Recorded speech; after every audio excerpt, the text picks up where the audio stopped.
So first few minutes into solving some questions. Let's begin. I hope you're all ready. 45 seconds time and we have the questions in front. Correct. Believe that give a notice. I mean, we have not seen this to remove the speaker.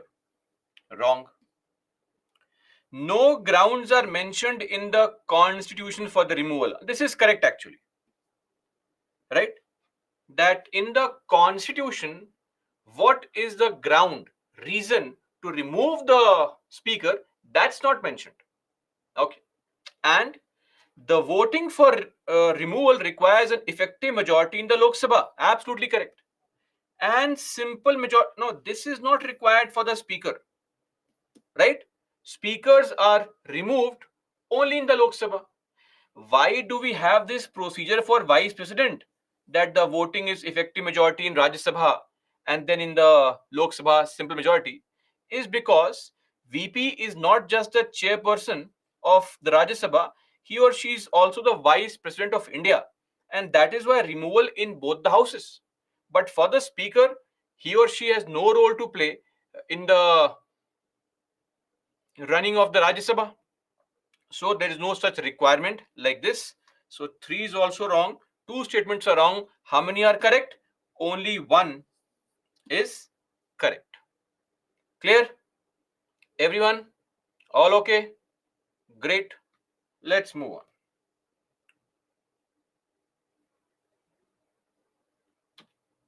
Now, second question. Please mark your answer. To be a member of the House, he or she does not vacate his or her office. Absolutely correct. They continue. The deputy speaker is directly responsible to the speaker of Lok Sabha. Why would the deputy speaker be responsible to the speaker?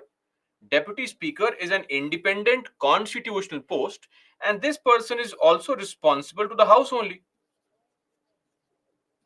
Clear? So 2 is wrong. Hence, A1 only is the right answer. Clear on this? Easy question. Now let's move on to the third question.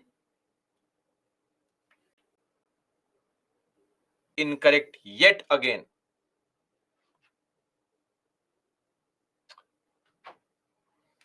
Okay. Fourth schedule of the Indian Constitution deals with allocation of seats in the Lok Sabha and Rajya Sabha. Tell me, only in the Rajya Sabha, not in the Lok Sabha. The Lok Sabha seats are mentioned in the first schedule of RPA 1950. Yes or no? So this is wrong. Both the Lok Sabha and Rajya Sabha have representation from all the UTs. See, in the case of Rajya Sabha, it has representation from only 3 UTs. That is Pondicherry, Delhi, and Jammu and Kashmir. And the logic being that since MLAs vote to choose the members of Rajya Sabha, hence it makes no sense to have representation from those UTs which don't have MLAs. So only these 3 UTs. Clear? So this is also wrong. How many are incorrect? Both of them are incorrect.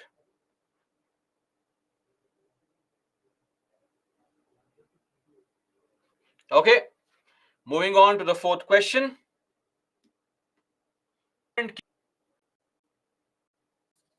One. But which statement is correct? So of course the third one is correct, because he is not nominated but elected by and from amongst the members. Okay. Second, he may or may not be a member of the House. Deputy chairperson, speaker, deputy speaker, these people are chosen from amongst the House only. How can they not be a member of the House? So this is also wrong. So which other statements is correct? Statement number 3 is correct. That's why I said Read the question carefully. Okay. And the last question for the day.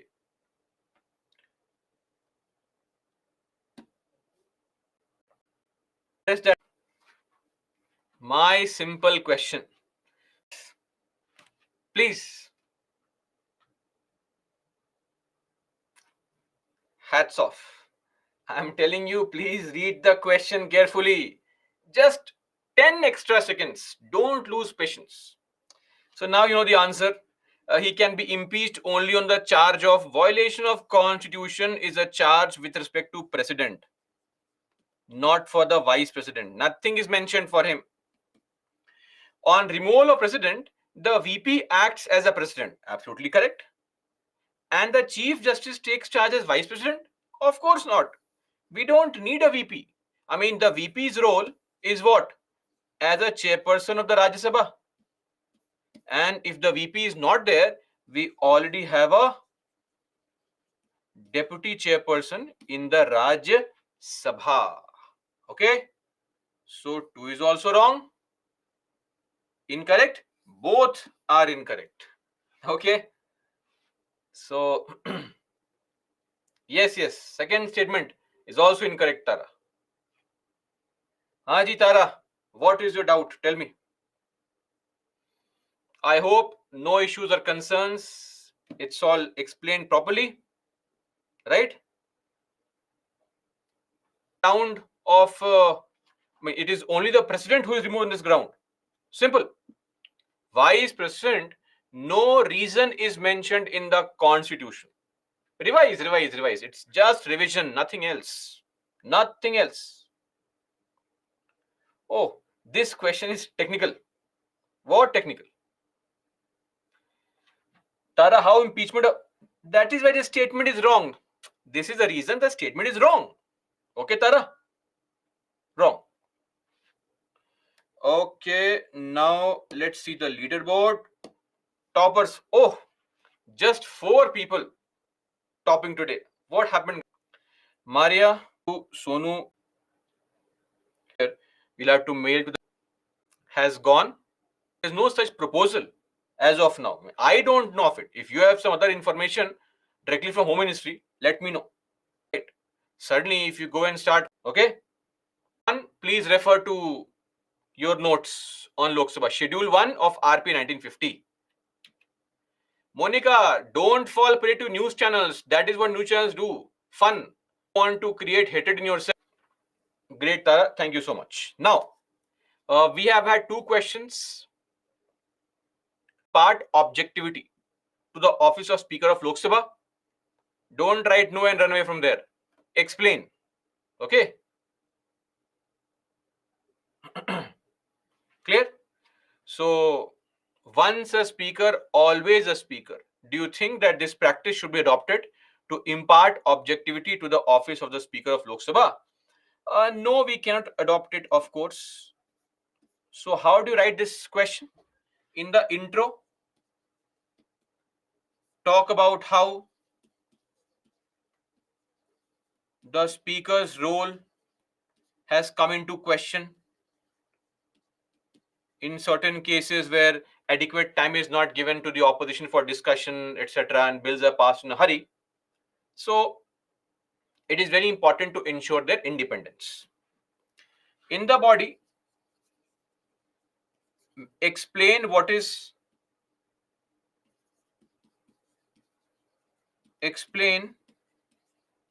once a speaker concept. Please explain it. And then also mention why can't be done. And in the conclusion, you can simply say, but if not that, there are other things that can be done to ensure further independence. Clear? So this is how you write the answer. Please write your answer and mail it to Target IAS, get your score. Clear? Will we write this answer? Yes or no? No response. Good, bad, and straightforward question. Discuss the role of VP of India as the chairman of Rajya Sabha. So here you have to mention the functions of Vice President of India. But as chairperson in the Rajya Sabha. We saw this yesterday only. All the functions that we saw yesterday with the speaker, except two things. Which two things?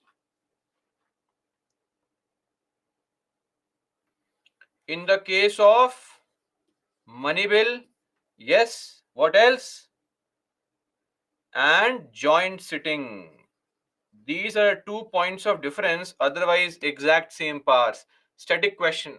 Sometimes functions are important because UPSC has gone down this very dangerous road of asking static questions also, right? So it's very, very important to focus on these as well.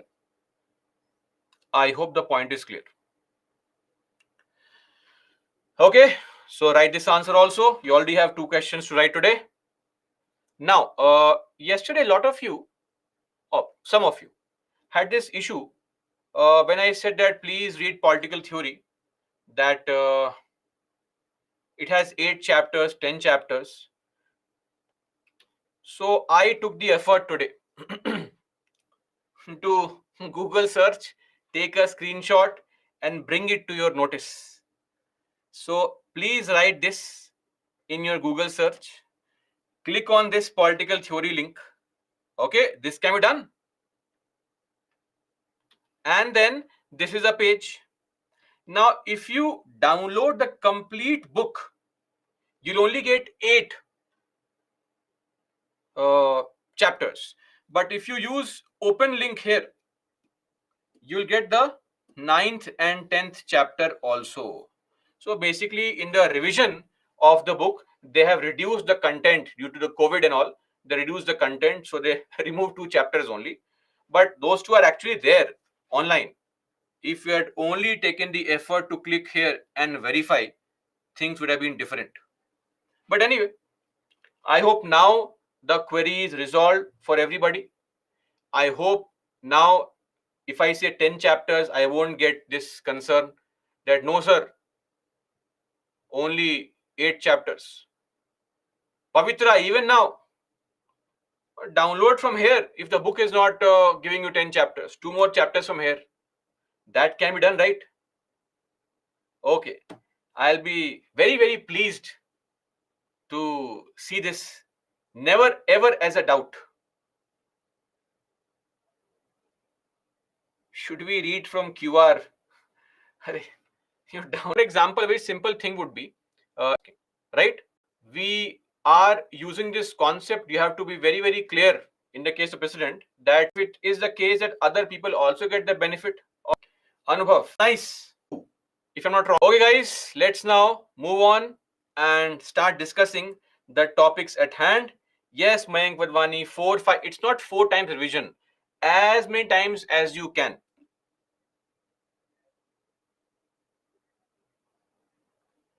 Okay. And majority is a very generic reference.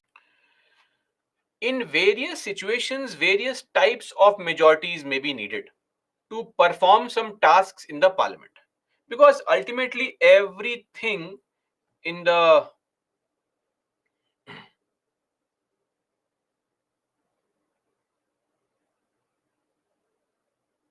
voting, it is just that for what kind of decision or for what kind of activity, what kind of voting is required is the only point of difference.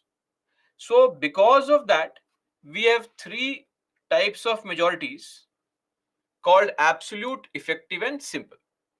Let's see one by one what are these majorities. First up is absolute majority. This is used, application, meaning use. This is used in the formation of the government at the center and states. formation of government at center and states. Meaning, after election, if any party wants to form the government, they will have to get this kind of majority. Meaning, these many people should be in favor of them in the house. Now, absolute majority means more than 50% of the total strength, meaning total membership of the house. More than 50% of total membership, TM.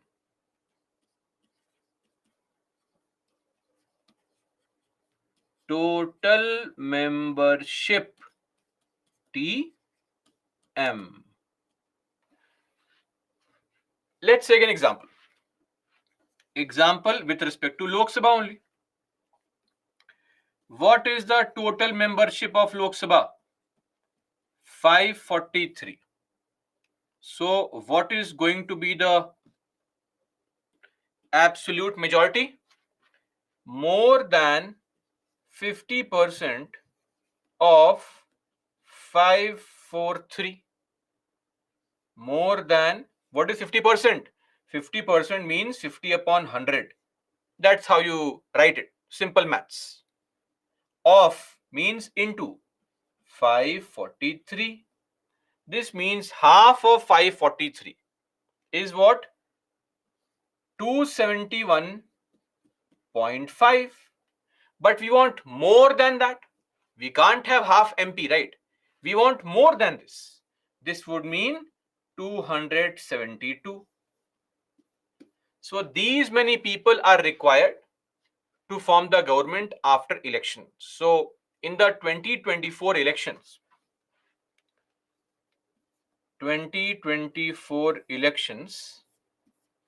what are we going to do?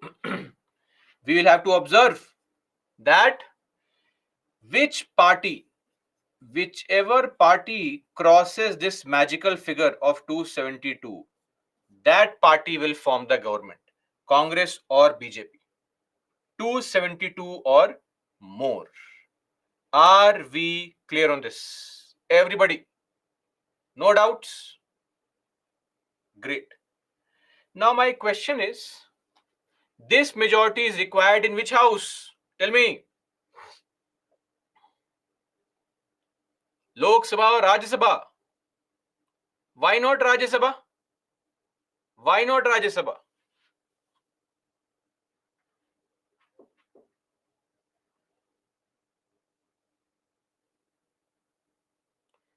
Which article is that?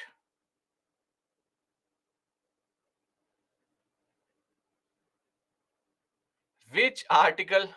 Lot of you are writing various unique kind of reasons. Because Rajya Sabha strength is this, etc. Guys, if we have this kind of response to such basic things, it will cause a heartbreak only. Article 75, Clause 3. The Council of Ministers are collectively responsible to the House of People. I mentioned there that this is the reason why the government is formed in Lok Sabha only, not in the Rajya Sabha. Don't give lame reasons. It feels very bad to read such reasons. Strength is there, etc. And somebody is asking me only, why not Rajya Sabha? Okay, so I hope now you understand. Why not Rajya Sabha? Because Article 75 Clause 3 says that the government is responsible to the House of People. So always in the lower house, the directly elected house, is the government formed. Clear? For example, recently in Karnataka, elections took place. Yes or no? Karnataka has 224. The total membership or strength of Karnataka is 224. Please tell me, how many people are required to form the government? How many MPs or MLAs, if they win, that party will form the government? Let's see. Difficult times, CSAT, right? Difficult calculation. I am seeing various answers: 123, 124, 213. Half of it, more than 50% of total strength or total membership. More than 50 by 100 into 224. You please solve this. You'll be surprised that the answer comes at 112. More than 50 by 100 into 224. You please solve this. You'll be surprised that the answer comes at 112. So more than 112, which is what? 113. This is the magical number. If you get this much or more, you have formed the government in Karnataka. Simple, like Congress has formed the government. Rumeza, what don't you understand? This calculation, not important. This statement, then how do I explain further? Okay. Megha, who is saying that PM is directly elected? Who made this statement? Roshan 113, how? More than 112 would be 113 only. Oh, my mistake. I ventured into CSAT, dangerous zone, right? Okay. This calculation, don't calculate. Ignore all this nonsense. This is for your CSAT faculty. Let him suffer. Why should I suffer? You just mug up this information only. That is important. More than 50% people required to form the government. That's it. This is polity. All this is just for fun. I thought let's make it more interactive. My bad. Completely. Ignore this. What is important? Two things. Number one, absolute majority is what? More than 50% of the people total membership in the house. And why only in lower house? Because of Article 75 clause 3. Simple. Let's move on now to something you have already seen, but I'm not really sure anymore whether there is something you have seen or not. Effective majority. Do you by any chance remember this? Somehow, maybe some of you, right? That long time ago, we saw this. Let's take the example of Rajya Sabha. The total membership of Rajya Sabha is 245. If, let us assume, some MPs of Rajya Sabha, remember the assumption, some MPs are going to go on a bus and 8 MPs are going and the bus crashes. All 8 MPs die, seat becomes vacant. So, what is the effective strength? Effective strength is total membership or total strength minus vacancy.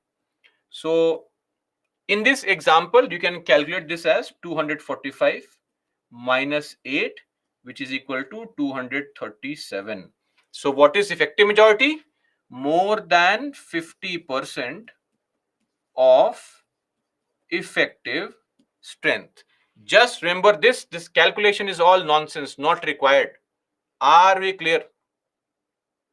So, for those who want to calculate, more than 50% of 237 in your school and college days, you please contact your maths teacher. Tell them what the hell is all this? What is being taught here? More than 50 by 100 is 50% into 237. What is half of 237? 118.5. More than that means what? 119 people would in this example mean effective majority, meaning these many people at least are required to support in those areas where effective majority is required. Clear? Now, where is this required? Article 67B, the removal of the vice president in the Rajya Sabha. Okay, this is where it is required. Now, Apart from this, the presiding officer of the Lok Sabha, the states across the country, the deputy presiding officer in the Lok Sabha, the deputy presiding officer in the Rajya Sabha, every presiding officer and deputy presiding officer in their respective houses, they are removed by this majority only. Clear? These are the two applications of effective majority. Now, in the constitution, they don't use the word effective majority. What they do is they use a phrase called all the then members. This is what is a reference to effective majority. Are we clear on this? All the then members. So this excludes vacancies. Clear? The difference between absolute and effective is that absolute includes vacancy, effective excludes vacancy. Simple. For example, this is nothing but a screenshot of the constitution only. This is Article 67B. A vice president, please observe, may be removed from his office by a resolution, a proposal of the Council of States. What is Council of States? Innocent aspirants, please tell me. Passed by a majority of all the then members. Can you see this? Majority of all the then members. So this phrase that you see here, all the then members, this is the reference to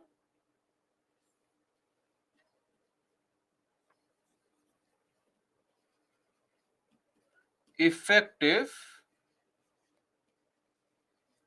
majority. Okay, this is what is called effective majority. Very simple. But then these are very special types of majorities used only in special cases. In every other place, we are not worried about how many people, how many vacancies, etc. We are simply looking into how many people have come on that day and are voting on that day. That's it. Simple. That is why it is so simple that it is called simple majority. Simple majority is the most common majority. It is used everywhere. That is why it's also referred to as a functional or a working majority, because this is what is used in every case where these kind of majorities, the earlier ones, are not used, most commonly used. And what's the logic here? How many people have come here today? 200. Okay, if more than half of you say yes, task is done. How many have come today? 98. If more than half say yes, bill is passed. Right? How many people have come today? 44. Now what do you do? If in the Lok Sabha 44 MPs have come, then tell me how many people are required to support the bill?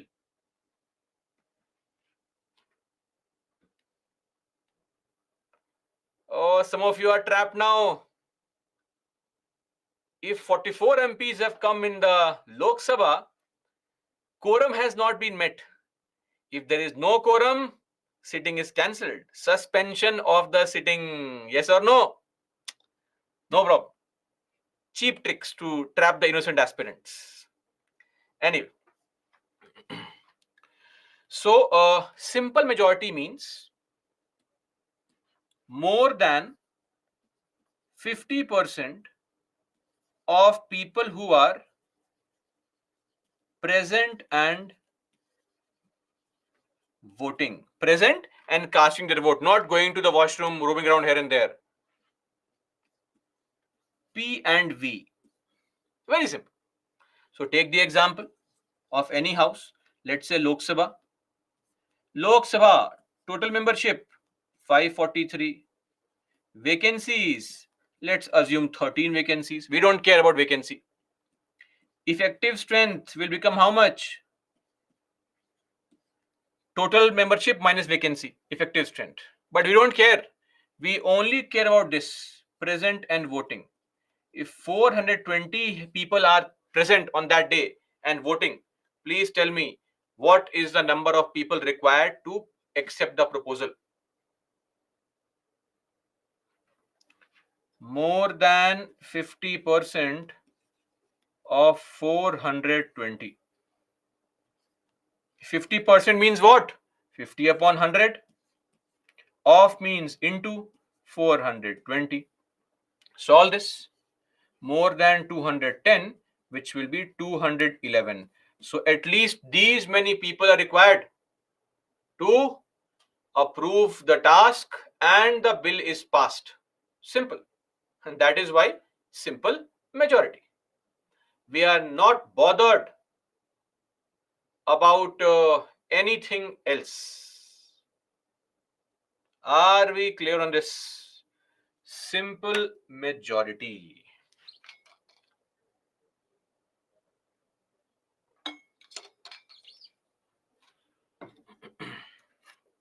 So, total number of people who are present and casting their vote. Now, in the constitution, it's a very, very common majority. And how can you spot it? That in this case, I need to use simple majority because of a word. In the constitution, they use a word called by law.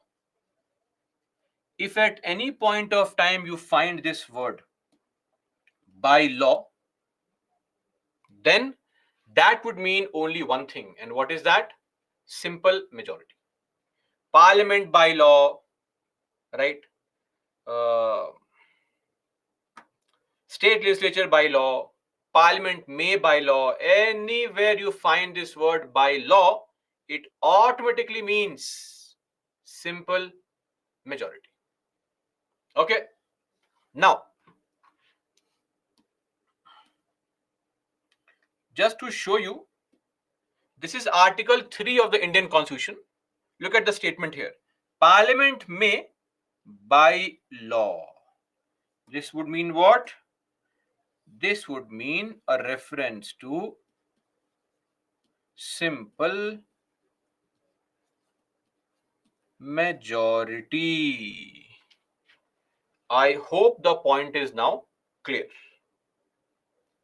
And simple majority is the most commonly used majority.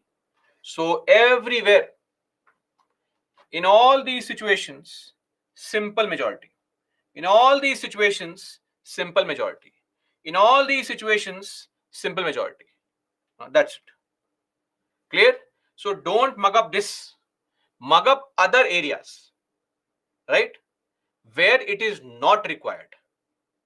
So if you know where other things are required, whatever remains is a simple majority only. Are we clear? Everybody?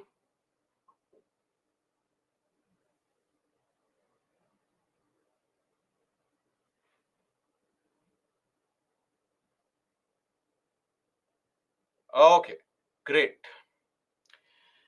Minimum number of people required for the house to function is 10% of the total strength of the house, Bhuvnesh. Quorum, we saw this yesterday only. Megha, yes, it is possible that a question can be asked in prelims on this application. So you should remember, right? So just remember the other things where effective is required, where absolute is required, and everything else is simple. Now, we have seen so far the majorities, more than 50%, right? Yes, Mayank Vadwani, yes, absolutely correct. Now, let's come to understand special majorities, right? Sadhana says, what is the need of making different majorities?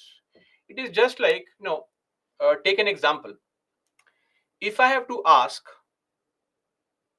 how is Byjus in general, how are the faculty in general, etc., to students, I will take the vote of all the students enrolled in Byjus. Okay. But if I have to ask, how was the class of Polity yesterday? The logical thing would be to take only those people's opinion who took the class yesterday. Yes or no? So we may have to use different types of majorities for different kind of things. Clear? Okay. Now, when it comes to majority, more than 50%. But that is why we are using a word here, special majority. Oh, special. So what is so special here? Here we don't focus on 50%.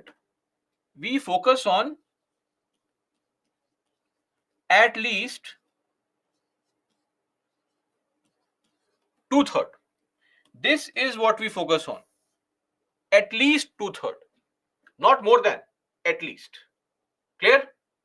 Now, there are three different types of cases where we use this at least 2/3, not 50%. One is Article 61. Article 61. Please tell me, innocent aspirants, which is this article? Great. Others who keep on asking questions, when I ask you questions, you are quiet. I don't want these names. I am seeing all these names for answers. I want those names who ask me questions. Where are your answers? Okay. Now you understand the problem. This is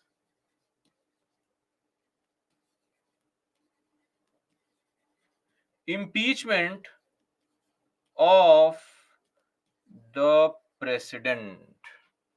Do you have some faint recollection of this impeachment? We studied this point. And what was the majority? 2/3. Let's write completely before somebody flips off completely. At least 2/3 of what? Present and voting. Yes or no? Why silent?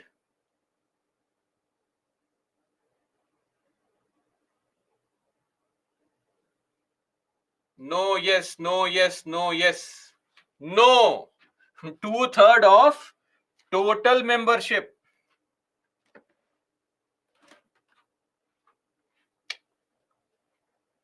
Okay, let me write like this. Total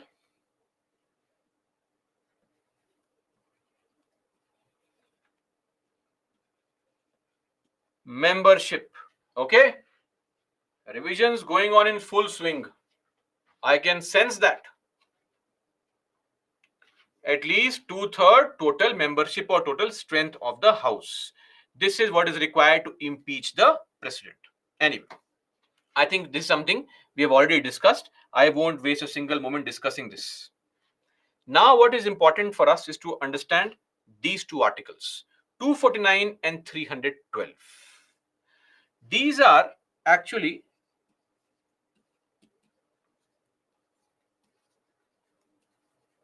special powers of Rajya Sabha. Okay, special powers of Rajya Sabha. And here the majority required is at least 2/3 present and voting. P and V. Clear on this? Slight difference. So what is the special power of Rajya Sabha? Now let's look at it. Those two articles, what is the meaning and what is the provision under these two articles? I would request the enthusiastic aspirants here to please focus on what I'm explaining rather than asking a question in between, because every doubt will be covered. Okay, but only if you can pay a bit of attention, right, and not type something, please. So if at all, it is necessary, expedient. Necessary, or the other word is expedient. Necessary or expedient or urgent, whatever, in national interest. Now, there is no definition of what can be urgent in national interest that the Rajya Sabha can decide. Then, Rajya Sabha can authorize, meaning give permission, the parliament. So, parliament means including itself, Lok Sabha and Rajya Sabha. So, Rajya Sabha can authorize the parliament to do what? Number one, it can authorize the parliament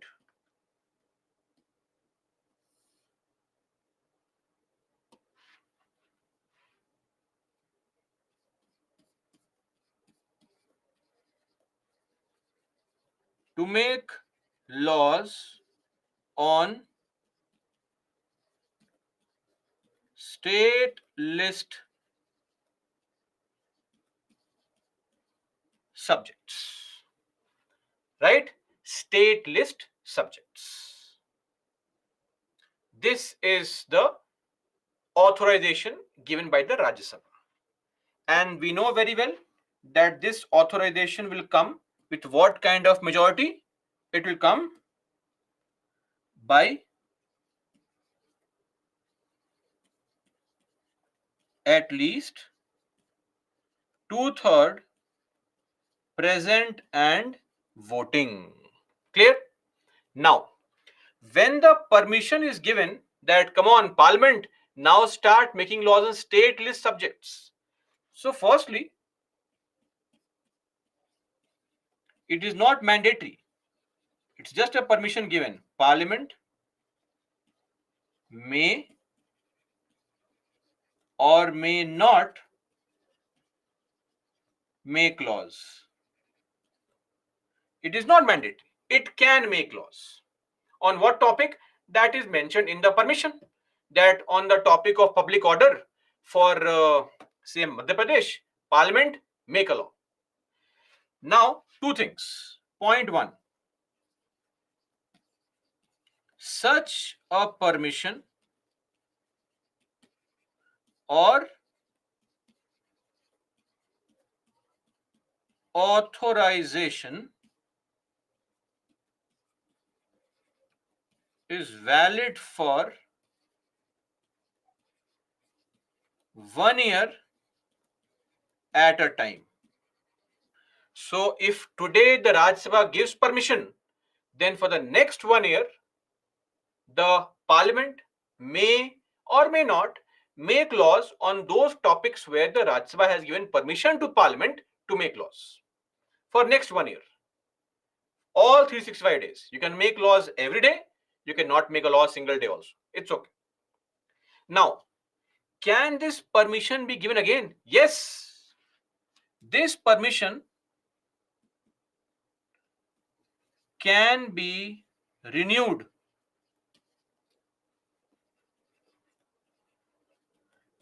any number of times, just like your subscription, right?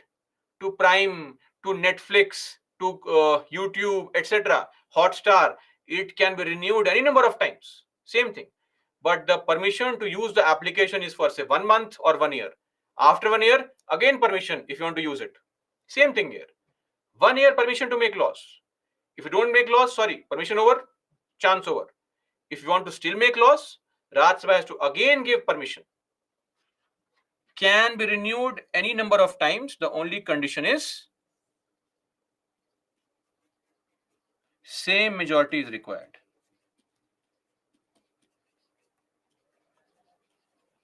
Every time. Clear? Now, what about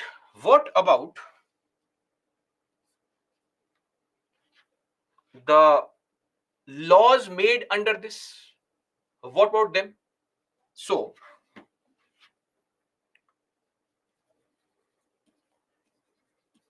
laws made under the authorization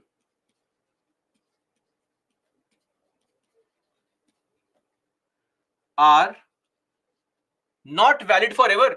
If let's say Parliament makes a law on some topic, take it for example, topic of police for Rajasthan, that law is not applicable forever. No, no, no. Laws made under the permission are valid for 6 months, or rather, let's write 6 more months.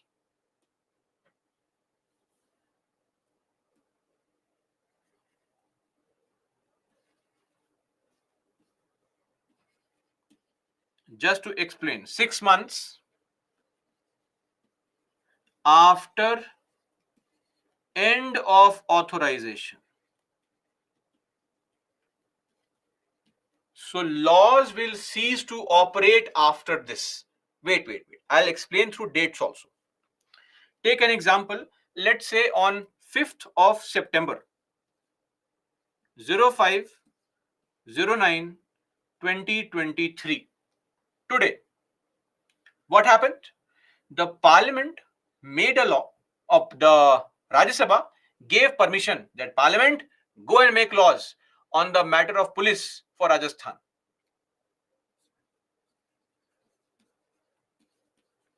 Authorization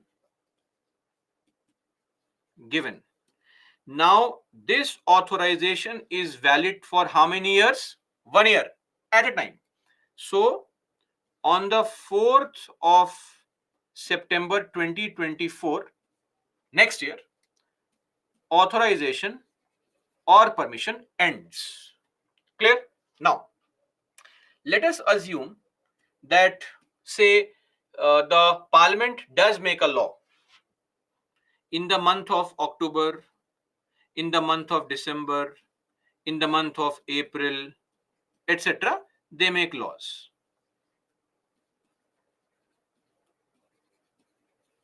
Multiple laws are being made again and again. Okay? Once these laws have been made, these laws, whenever they are made, October, December, April, they continue till the permission continues. And also 6 months after the permission continues. Meaning, till this date. Till what date? Till 3rd of, you can add 6 more months here, 3rd of March 2025. So every law made, it all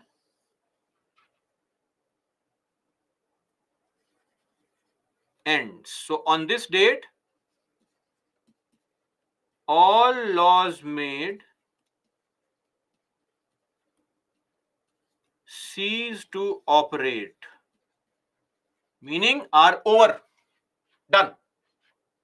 Are we clear? When for the 1 year time permission is given, whatever laws you are making, Parliament on state list topic, those laws are not permanent. When the permission is over, 6 more months time is given. After the end of 6 months, all the laws you made, whether in October, April, December, we don't care. Every law you made because of this permission, all the laws are over. When? 6 months after this date, on this exact same date, all laws are over. Whether some law was made before, after, does not matter. Are we clear? And yes, when the Parliament is making a law, by law, simple majority. Permission, 2/3. I hope this point is clear. Clear? Everybody?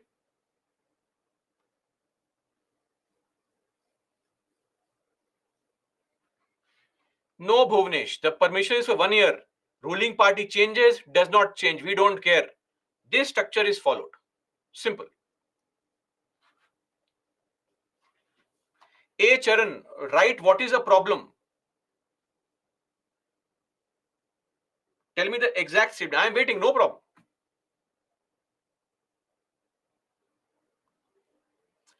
Megha, if Parliament does not make a law, what happens? Nothing happens. Don't make a law.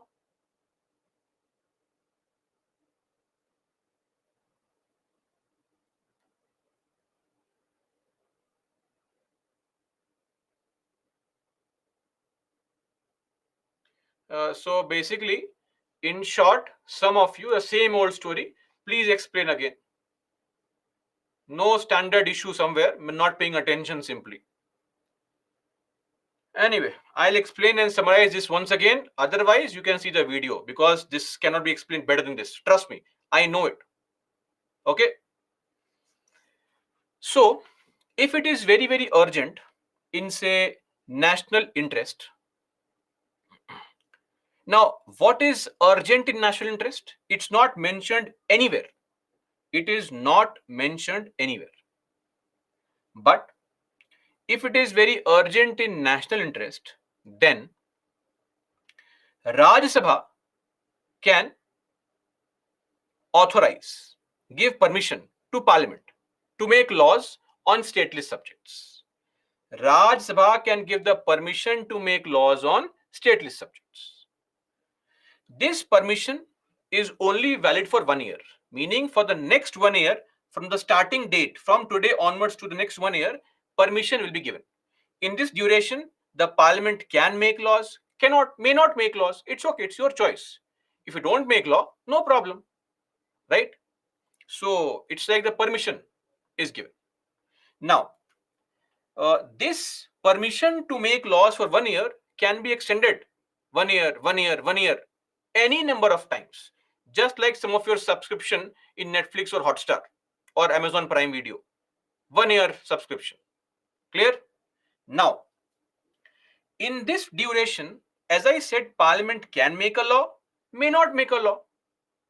But if the Parliament makes a law, whether in October, December, whether today also, we don't care. You make a law today, tomorrow, in the month of April, on the 4th of September next year, it does not matter. All these laws, whenever they were made during the permission period, they all are dead. They are thrown away on this date. And what is this? 6 months after permission ends. Are we clear? Now, Pavitra, as I explained, national interest is not defined. So how would I know what is national interest? Clear? Now let's see what else is your concern, if at all any, after this also.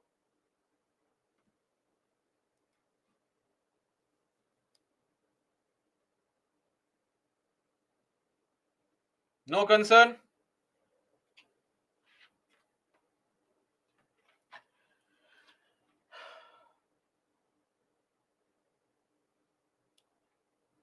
Yes, Kumari. Yes, of course. And now tell me something. A more no, Shahul Hamid. No, these are rarely used things and are never used like this. Okay. So in certain situations, for example, uh, uh, for land laws, these kind of things have been done, right? Otherwise, these things are never done. These are rarely used provisions.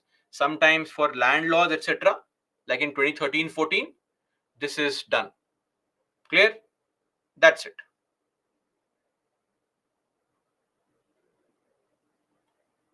Yashiv, what did I erase 6 months tenure? What have I erased? Nonsense here. Never asking realistic questions, asking I don't know what kind of questions. I hope this point is done, right? And has been explained.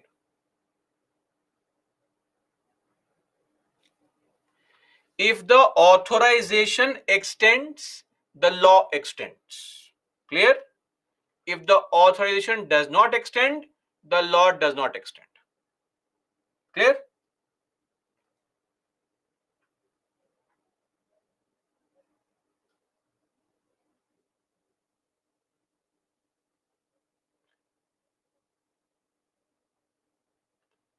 Okay, great. Don't write a question to confirm. right? A question which is actually a concern. Madhuri, we cannot define words by Google searching for things, right? National interest and these terms need to be categorically defined in the constitution, right? Meaning, what exactly would be a situation? So that is not mentioned. For us, it may feel that if, say, Pakistan attacks India, national interest. For somebody, it would be a very 2 hour thing. So these are subjective things. Are you clear? Subjective. Now, let's move on because it's almost impossible to satisfy some of you here because you will constantly have question, and this is something with every topic, right? And when I ask questions, all I get is disappointment completely. Complete disappointment. Second thing, this is all under article. Madam, please focus on studies, where I am from, what is the point of asking these things? How are others tolerating all this? I'm very surprised to find this batch. Some of you, not all. Frankly, I am also surprised that a lot of good students are here in this batch. They also seem to be suffering only.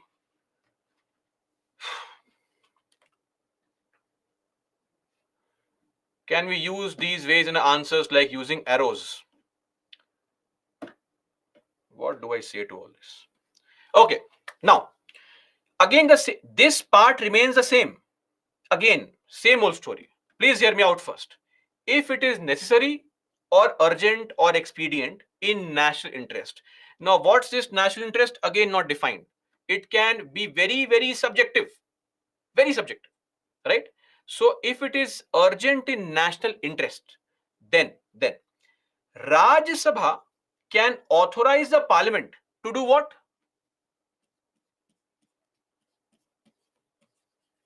To create a new All India service. Okay. Now, what is this All India service? Or, for example, what are the current All India services? Please tell me in one statement only. Currently, the 3 All India services. Tell me which 3?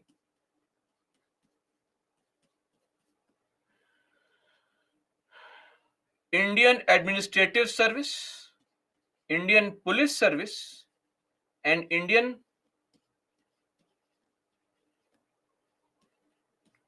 Forests, not foreign. Foreign service is a group A service at the central government level. It is the foreign services. It is a forest services because foreign affairs are controlled by center, not states. So currently we have 3 All India services, right? But if you want to create more, Indian Education Service, Indian Medical Service, etc., what you have to do is ask Rajya Sabha. Rajya Sabha, please give permission. Once permission is given, then the parliament can create a new All India service. Actually, there is a law in the country. That law is called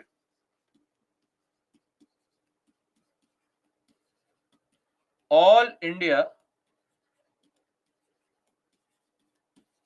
Services Act of 1951.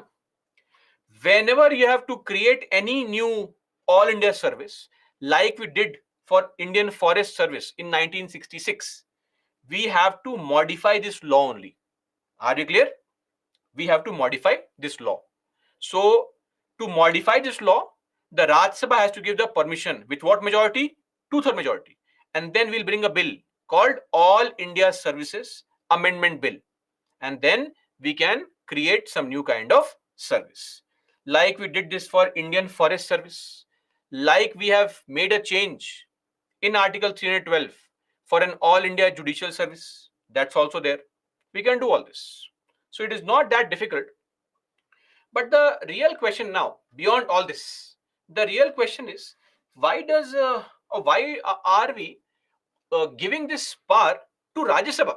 Tell me, why to Rajya Sabha? Why not Lok Sabha?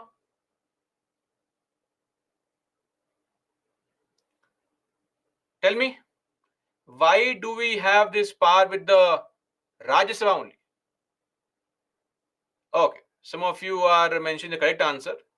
The correct answer is that since all these provisions impact the states also, what is Rajya Sabha? What's the purpose? Rajya Sabha is the representation of states in the parliament. Rajya Sabha protects the federal culture in the country. Rajya Sabha is the protection of interest of states at the central level. That is why if Rajya Sabha says okay, then okay. Are we clear? So this is why we have this power given to the Rajya Sabha. Revise this, especially this, all these provisions, there can be a prelim based question only from this. Nothing beyond this can ever be asked because there's nothing beyond this. That's all you have. Clear? So the example is this only here. Indian Forest Service was created in 1966. Okay. So 1966. Originally, we only had two, ICS and IP, meaning IAS, Indian Civil Service, that is IAS now, and IP, Indian Police, meaning now Indian Police Service. Now we have three All India services. Okay, that's it. Coming back again here. So we are done with this and we are done with this also. Now comes a very critical question. How do we modify the constitution? So for that, there is a proper provision, Article 368. This provision talks about what? Amendment to Constitution. How to amend the Indian Constitution? This is Article 368. Article is very important. Please don't forget the article. Now, here it is not just one majority, it's a combination of two majorities. More than 50% of the total strength or total membership. Same thing. I have repeated this hundreds of times now. Strength, membership are used interchangeably. It's the same thing. And at least 2/3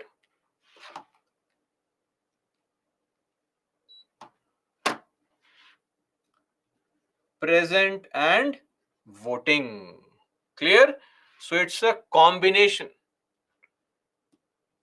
And here, whichever is more, whichever is higher.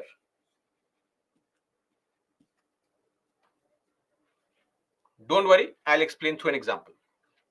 So now let's move on to understand amendment to the Indian Constitution, Article 368. And what is this? This is the process. Very simple, very easy to understand. What is that?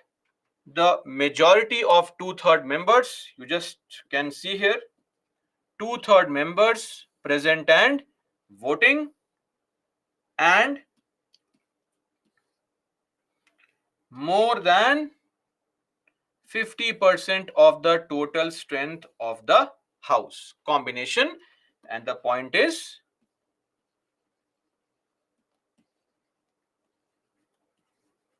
whichever is higher or more. Clear? That's it. Details I'll discuss shortly. We have the details also. We'll discuss this shortly. Don't worry. Just focus on this procedure right now. Okay. Let's take an example for you to have a slightly more comprehensive, a better understanding on this.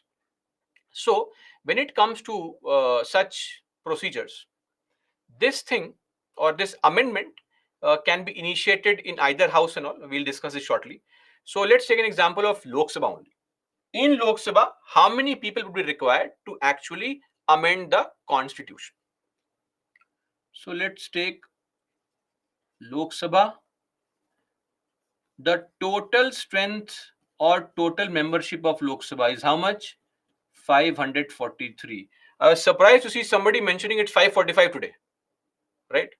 It's 543, not 45. Then let's assume there is some vacancy. Say 13 people, 13 seats are vacant, 13 MPs are dead. Now, this would mean effective strength would be 530.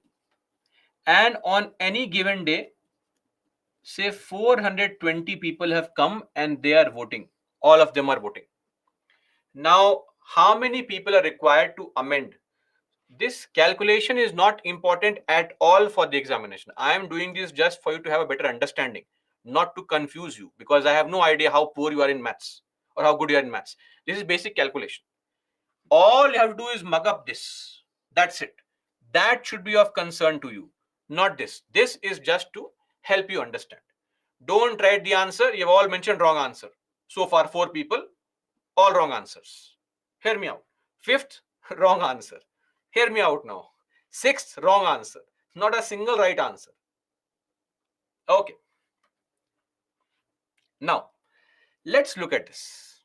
Let's look at this. 2 things are required. More than 50% total membership and 2/3 PNV. Let's calculate. More than 50/100 into TM, 543. Actually, if you observe, this number is fixed because total membership is fixed. Yes or no? Total membership is actually fixed. Now, this we had calculated earlier also. This comes to 272. You can calculate it. You'll find out 272. Let's fuse this now. 2/3 into PNV. What is PNV? 420. 420. 3. Now, this would be some calculation. 314 times is 42 into 2, 280. Now, please tell me, what should be the number required? How many people should say yes, and then only a change can be made?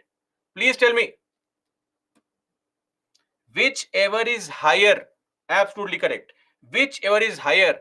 Here, what is higher? Here, 280 is higher. So, these many people are required in this case, and we can say task is done. Are we clear, everybody?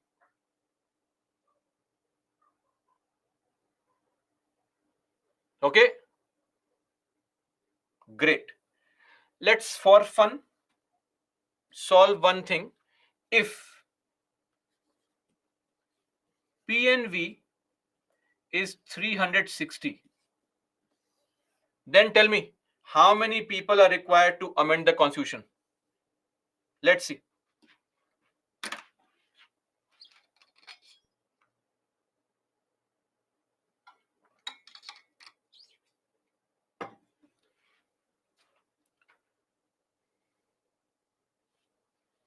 Lot of you are writing the wrong answer.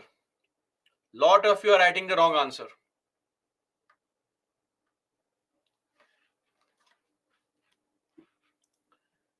This is same, yes or no? More than 50% of total membership.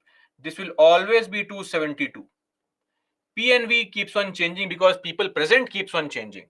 So 2/3 into 360. Of course, you correctly calculated it. It comes at 240. But how many people are required to change the constitution? Can we read this statement here? Everybody, whichever is higher, yes or no?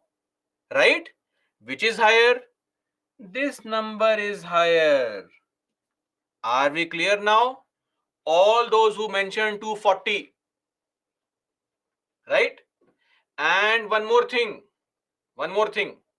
Some of our enthusiastic people will say, sir, and is mentioned. Boolean algebra. Constitutional makers did not have this concept of Boolean algebra. That is why if you add these two majorities, imagine this situation. how will you ever get the majority? It is not possible, right? So please don't add it. Okay, let the Boolean algebra be outside the polity class. This means whichever is higher only. Okay, are we clear, all of us? No problem. Just solve one more. If P and V is 510, 510 people have come on that day, then how many people are required? Let's see.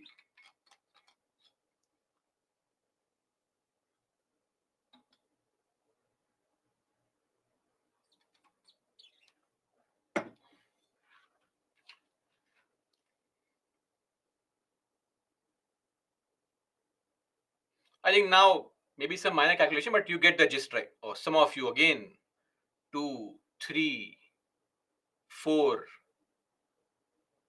5, some 6. Some people are still making the same mistake. They again have no understanding of this statement, but most of you are correct. Absolutely correct. Great. This number is fixed, 272. What is 2 by 3 of 510? 317 times 340. 340 or 272, which is higher number? This number.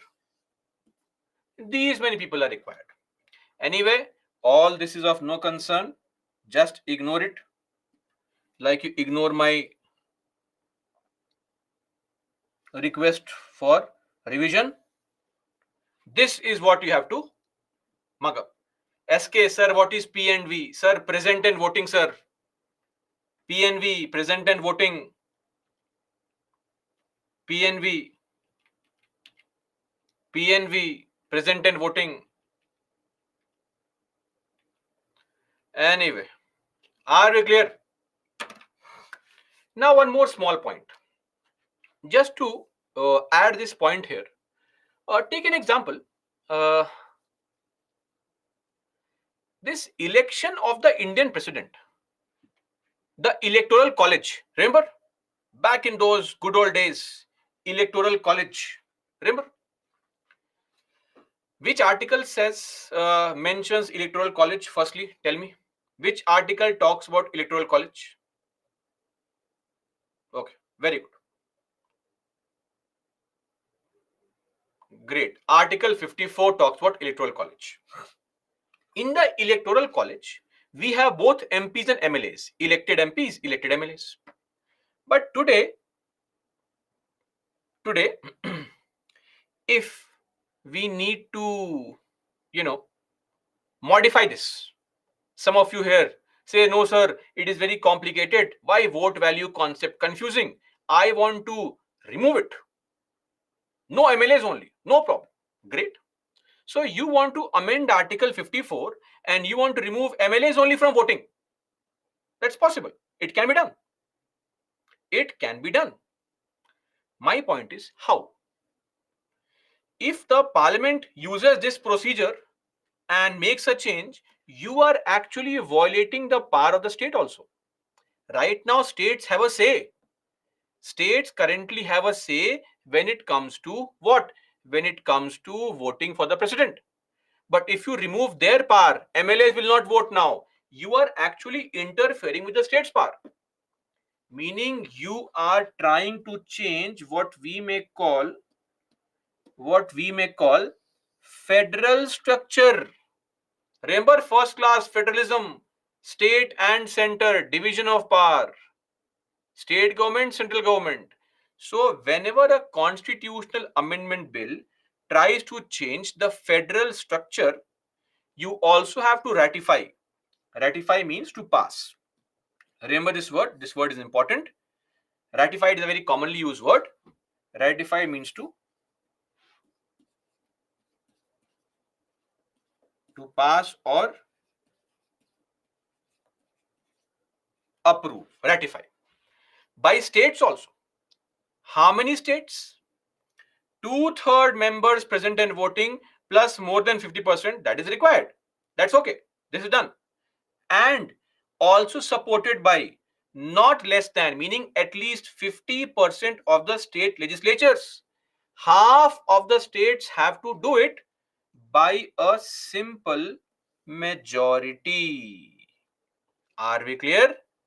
Half of the states will do it through a simple majority. Meaning, what is simple majority? More than 50% present and voting. P and V for our innocent people means present and voting. Clear? By law. So if you want to modify any federal feature, it's a two-step procedure. Two-step procedure. Step 1 at the parliament. Step 2 at the state level. Clear? Now somebody can have a question about, sir, what is this federal structure? How do I know that something is a federal structure, something is not? Fair enough. What is federal structure? What is not a federal structure? It is mentioned in the constitution only. It is mentioned in the same article. These are the places, if you make a change here, then you need state's approval also. In other cases, not required. I will repeat, hear me patiently. In these cases, if you want to make a change, state's approval is needed. In other cases, to hell with state's approval. We don't care. Are we clear?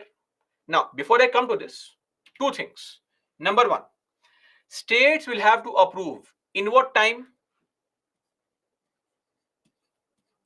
No time frame for states to approve. If the, how many states do we have? How many states do we have? Okay. Some of you are mentioning this also wrong. 28 states, not 29, 28 states. No problem. Half means what? 14.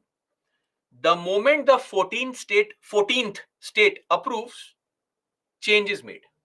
After 1 year, after 10 years, after 1,000 years, we don't care. The moment the 14th state approves, the change is made. Now, what about other states? What if all the remaining 14 say no, we reject it? We don't care. Nobody asked your opinion. I only want half the state's approval. The other half, you cry, you enjoy, you laugh, you say yes, no, we don't care. Are we clear on this? So two things are important. We don't really need other states' approval. We need only half the state's approval. Okay. Now, when it comes to those federal features, what exactly are these? Number one, election of the president and its manner, Article 54, 55, etc. Extent, limit of the center's power and state's power. If you want to increase the center's power, decrease the state's power, of course, you are violating the division of power. Supreme Court and High Courts, if you want to remove their power, Supreme Court, High Court's power, reduce their power, look at this, states also have to approve. So today, the parliament cannot decrease Supreme Court's power without state's approval. I'll give a simple example. Sometimes, parliament gives makes a law and says, this is beyond judicial review. Courts can't review it.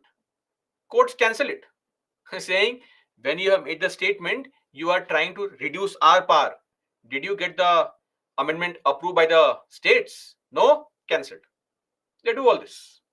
So if you want to reduce Supreme Court's power, reduce High Court's power, clear? Then distribution of the legislative law-making power between union and the states. This also requires amendment with the state's approval. Any of the list in the 7th schedule. Now, some of you may say, it's an Article 249 is a very limited article.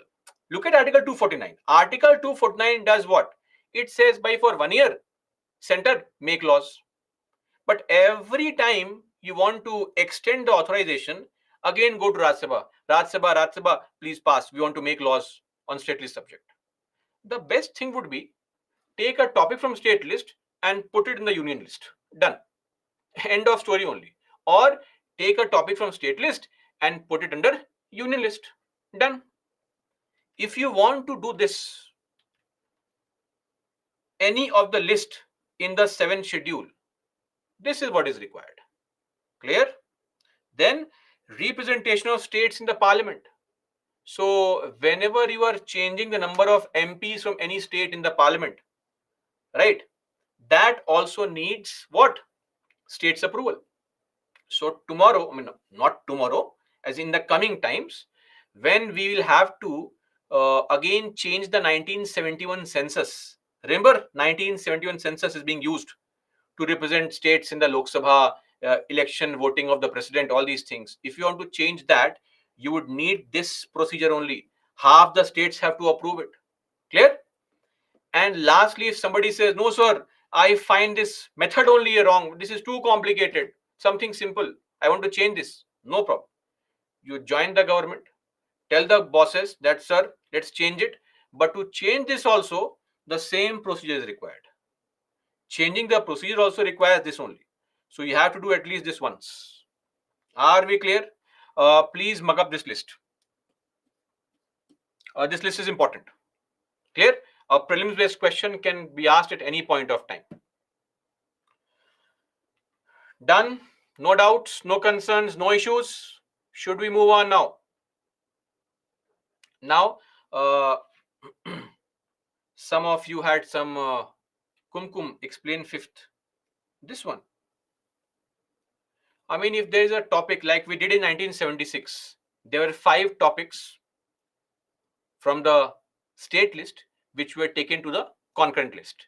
If you want to modify, no, 7th schedule. Oh, somebody says 7th schedule. So in the very first class, we had studied this article 246, the 3 lists that we have. So if you want to take a topic from the union list and move to state list, why would the center do it? If you want to make a topic from state list to a union list or concurrent list, then this can be done. Kumkum, no sir, 6th one. Now 6th one. Okay. How many MPs are there? Simple. Understand this. What is schedule for? Tell me, Kumkum. I'm waiting for your answer now. Don't Google search. Type quickly. No, Namrata. Language is correct.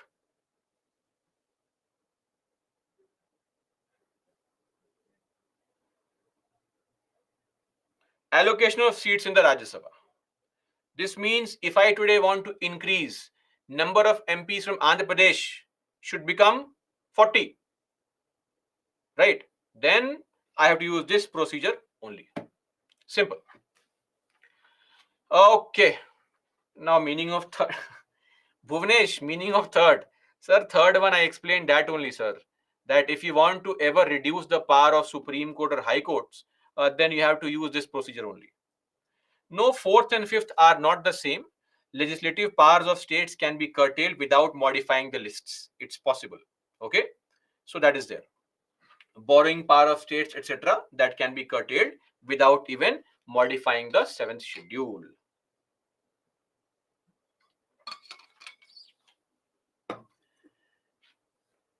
Amarlapuri, yes, it has been done. This has been done very commonly. I'll give an example. I'm not sure if you know.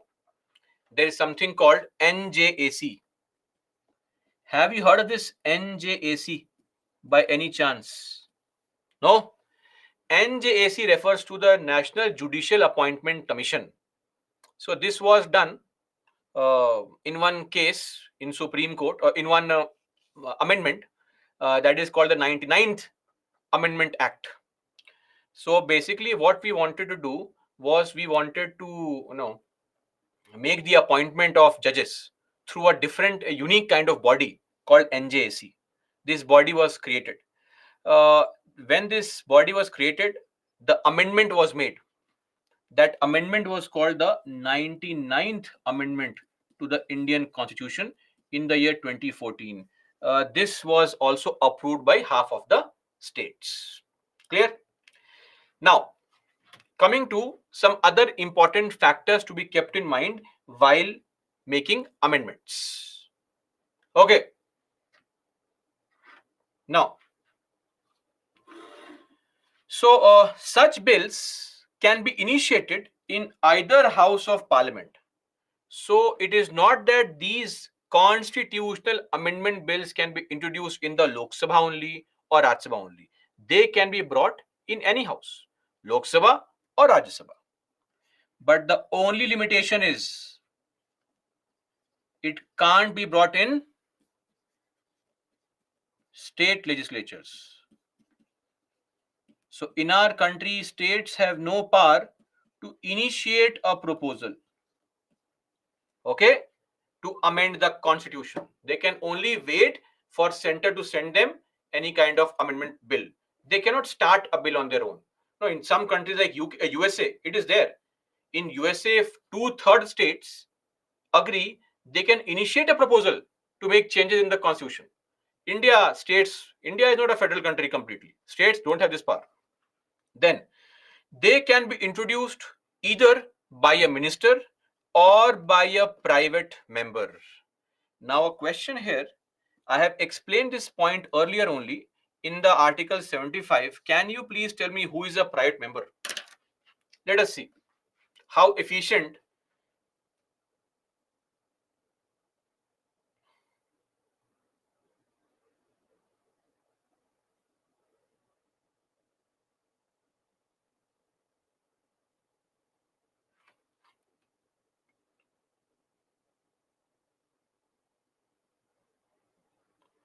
Okay, fair enough. See. So I really wanted to know answers from those people who actually normally ask questions. They are always missing here. Okay. Anyway, so for those who do not know, others most of I think know this. Private member is an MP only, but those MPs who are not ministers. Very simple. Absolutely correct. Most of you MPs who are not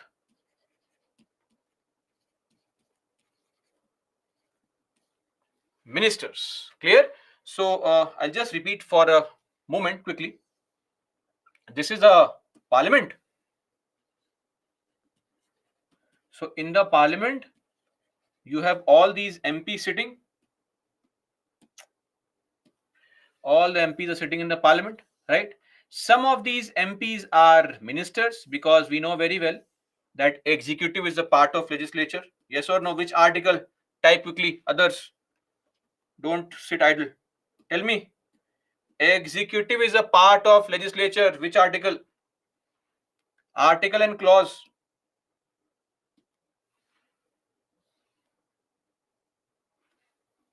So these people are ministers.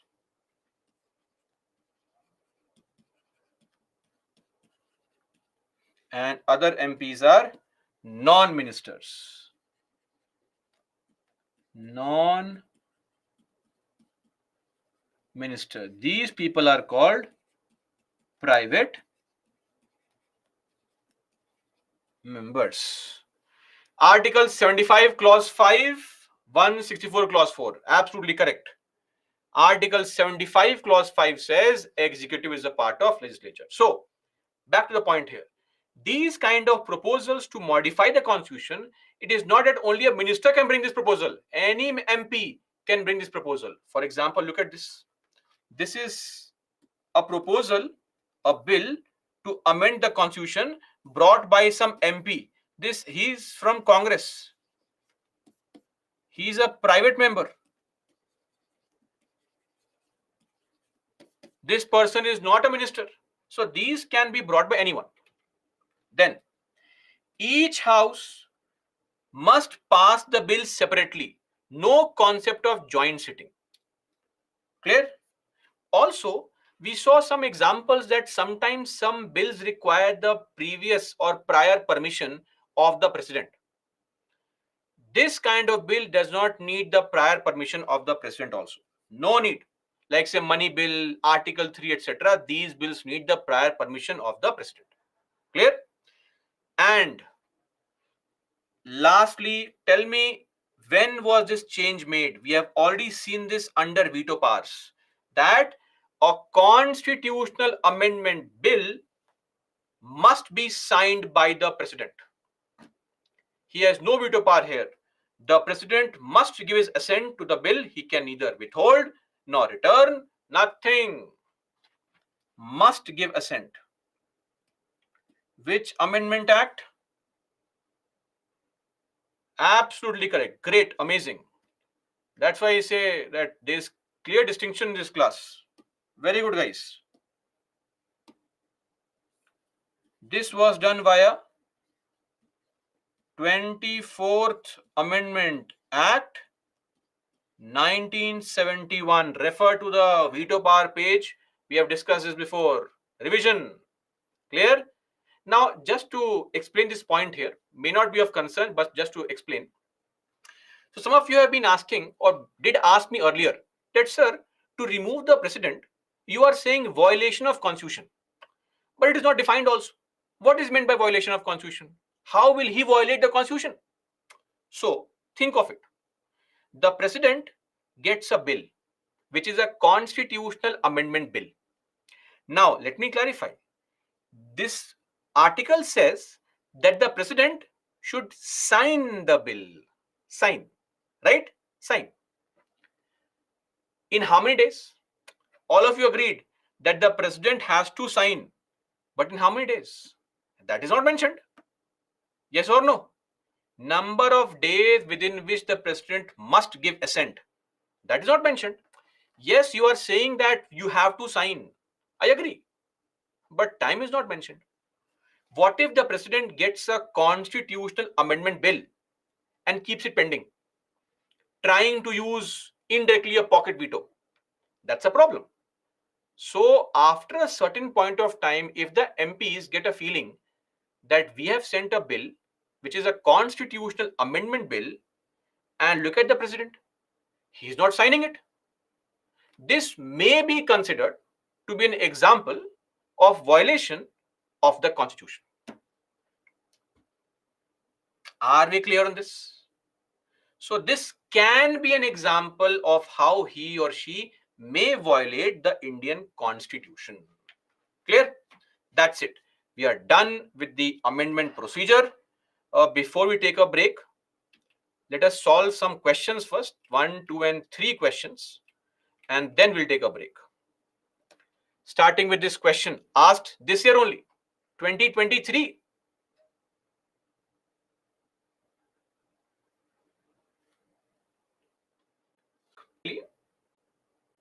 Others who made minor mistake, as I had explained earlier also, whatever bills he or she signs, those bills will not be cancelled. So whatever acts or tasks he performs during that passage, that will remain, right? So all acts done by him or her in the performance of duties of his or her office before the date of decision become invalid. No. They don't become invalid. Wrong. Election for the post of President of India can be postponed on the ground that some assemblies have been dissolved. I explained this that no, just because your state MLAs are not there, we can't postpone the election. Nonsense. Elections take place on their fixed time. If your MLAs are not there, that's your personal problem. Some MPs have died, personal problem. We can't postpone the election. These two, refer to your slides on Article 71. You'll get the information there. And lastly, when a bill is presented to the President of India, the Constitution prescribes time limits. We fully agree that the Constitution makes it binding, but time limit is not prescribed. Different things. Wrong. All three are wrong. D. None. Aditi, as of now,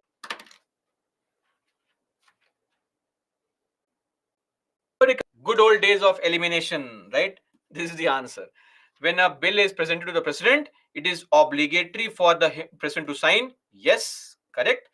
A constitution amendment bill must be passed by both the Lok Sabha and Rajya Sabha separately by a special majority, and there is no provision for joint sitting. Absolutely correct. B, 2, and 3. Last question, and then we'll take a break. Question asked in 2013. Okay, Tarun. This is also an easy question. Somebody says, when you say B action of a bill in the Lok Sabha only, it's wrong, we know. This can be any house. But those who mark B as correct, you fell prey to a small play of word here. If such an amendment seeks to make changes in the federal character, the amendment also requires to be ratified, approved, passed by the legislature of how many states? How many states? Half of the states. This is where the mistake was made. 2 is also wrong. D, neither 1 nor 2. Okay? Reading the statement carefully is very, very important. That's it. We are done. One small point. This same kind of majority, that is 2/3 present and voting and more than 50% total strength. The same kind of majority is also used in certain other situations in the country. I have mentioned all these things here only for you. As and when the time comes, we'll get to see all these things. Don't worry right now. But when the time comes, you will see that, oh, for removal of judges of Supreme Court, High Court, CEC, CAG, even SEC, the same kind of combination majority is required, which is used to also amend the constitution. Don't worry, we'll discuss this when the time comes. Okay, let's take a break now, guys. Sorry for the extended delay. We'll come back at 7.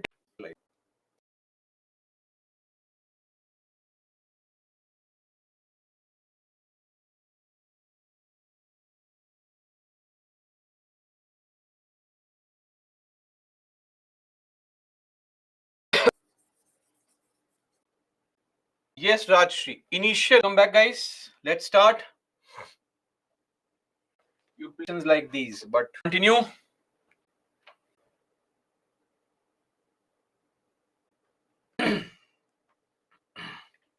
Types of bills in the parliament.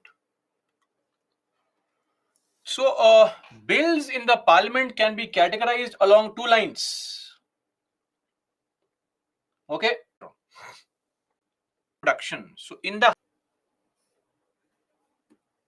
by a minister, we will say the bill is a public bill. Can also say the bill is a government bill. Okay. That's it. Then, what is also very important is to understand whether a bill is brought by a minister or a private member. Beyond that you cannot simply walk in on any random day and tell the speaker or chairman, here, sir, bill, I want to introduce it. That's not how the house functions. The entire agenda for the day is already set. Okay, not for just today, for the next 15-20 days. So things are properly set. You cannot surprise the house, and normally agenda is not something that you tamper with. So when, let's say I'm a minister and I want to introduce a bill, I need to inform the presiding officer 7 days beforehand only.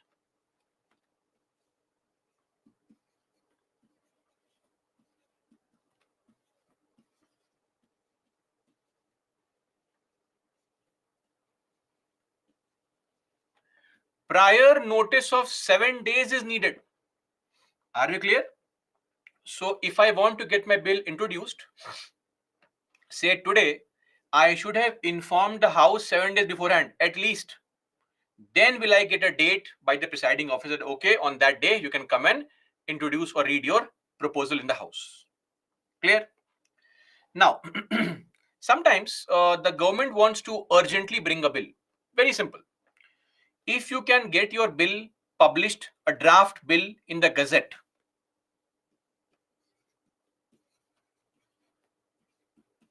if draft copy is published in the Gazette, what is Gazette? The government's magazine. Do you remember? Gazette of India. Then 1 day notice needed. Only 1 day prior notice. That's it. Nothing else is needed. Clear? So this is for ministers. But what's a private member bill? As the name suggests, a bill which is brought by somebody who is a private member,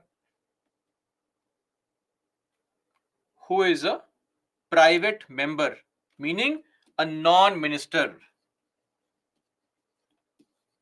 introduced by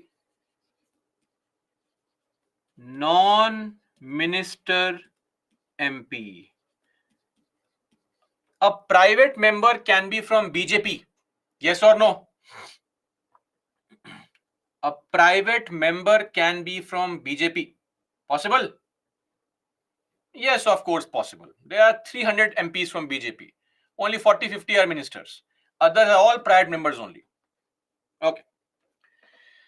Now, when it comes to ministers, 7-day notice is required. But for them, 30 days prior notice. Okay. 30 days. See, one reason is that these private members do not have the expertise because they are non-ministers. A minister has the expertise of people like you, bureaucrats, entire gamut of IS officers, secretary, special secretary, OSD, additional, deputy, joint, all these people to have a perfectly carved out bill with no legal inconsistencies whatsoever. But these MPs, they don't have such expertise. They have just one personal staff, and that's it.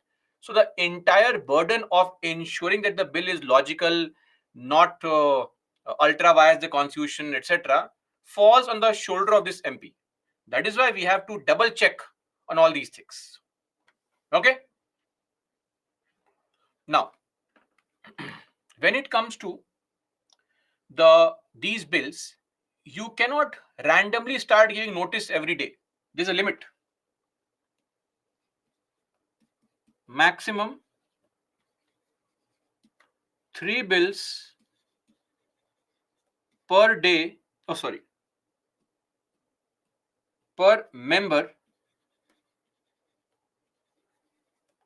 per session. So in every session, one MP can only give notice for 3 such bills. And also, so you know that we have sitting every day, Monday to Friday. After 2 p.m. these bills are discussed. Don't think that the private bills can be discussed every day. No. Only Fridays. In fact, in reality, it is done only alternate Fridays, but only Fridays. So these bills are discussed only on Fridays. You can give the notice only on Friday, right? That's how it is, sadly. So private members don't have this opportunity of giving all these things. Just to tell you, in the last few years, and when I say few, I mean to say last 50 years, more than 50 years, not a single private member bill has ever been passed. Ever. Right? Last time it was passed was in 1970. Last time. And so far since independence, or rather since 1950, so far only 14 have been passed. See, I think there was in this year, 1956, record of 6 private member bills were passed. But that's the only thing. Right now, in the last 53 years, not a single such bill. There was this very famous bill brought by Tiruchi Siva. That bill was on the rights of transgenders. And that bill was passed by Rajya Sabha. But when it went to Lok Sabha, the government had no interest of passing the bill. They dropped it, saying, don't worry, Mr. Tiruchi Siva will bring a better bill. Right? That's there. That is why, let me tell you, in the 16th Lok Sabha, the previous Lok Sabha, that is from 2014-2019, 999 notices were given to introduce the bill. 10 were discussed. 10. 1%. 1% bills were discussed. Clear? Only Fridays means, Vaishnavi, that such bills can be introduced or discussed only on Friday. Are we clear? Everyone?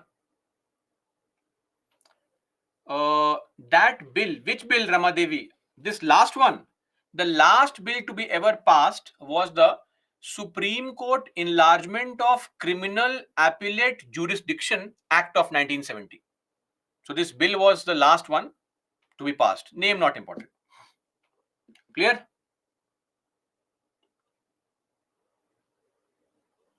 There are so many MPs, but each MP give 3 bills. Then how many bills? No, can give 3 bills. And Pooja, can you read this? Last time passed here only. Nothing has been passed. Clear? Nothing has been passed. They don't pass only. There are 2 reasons. Why are private member bills not passed? Point number 1. Nancy, currently any bill passed? Nancy, I'm saying last time it was passed in 1970. Why this question? One issue is that these bills largely are not very appropriate. See, one thing can be that if you get this bill passed, it shows the government in very poor light. That minister, would, how would he respond now? In his own ministry, when the tasks are being performed, he has all IS officers, some random MPs getting bills passed. This means what? This shows the lack of concern the person has for his own ministry. So it reflects very poorly on the minister's personal performance. Useless, incompetent. That's what people will call him. That's one reason. Second reason is, just to tell you, there was this case when this MP from Bihar, she introduced a bill. Now, this very interesting bill. See, in our country, people spend a lot of money in marriage ceremonies, lot of money, and you all see all these, bills. Sorry, all these marriage ceremonies where you see all the rich celebs having these ceremonies in outdoor locations, destination wedding, pre-wedding photo shoot, blah blah blah. All this happens. A middle class family kid also wants their those aspirations, etc. And they'll pressurize their parents. Parents will then get burdened and spend more money beyond what their means, and then end into a into a debt trap. So one, this MP said that, see, in our country, parents are spending or people are spending so much money on these marriage ceremonies. Let's have a limit now. Nobody can spend more than this certain amount, right? Fixed limit, 5 lakh rupees only. And the problem is, if you get this kind of bill where let it be passed, if it is passed that nobody can spend more than 5 lakh rupees in a marriage ceremony, how will you check it? How will you check it? Right? Then you'll have to hire new officers. All India marriage service, new kind of service only. Indian marriage service officers. Their task, go to every marriage ceremony, eat the food, check the lighting, see the bill. Then people won't be IS officers. First preference, Indian marriage service. See, this bill is not logical. That's why all the MPs said, very good, madam, great bill. Now sit down. Because you can't pass this bill. It makes no sense. Just recently, one more MP gave notice for this. This is just to attract some attention, right? These bills make no sense. Okay? So that is there with respect to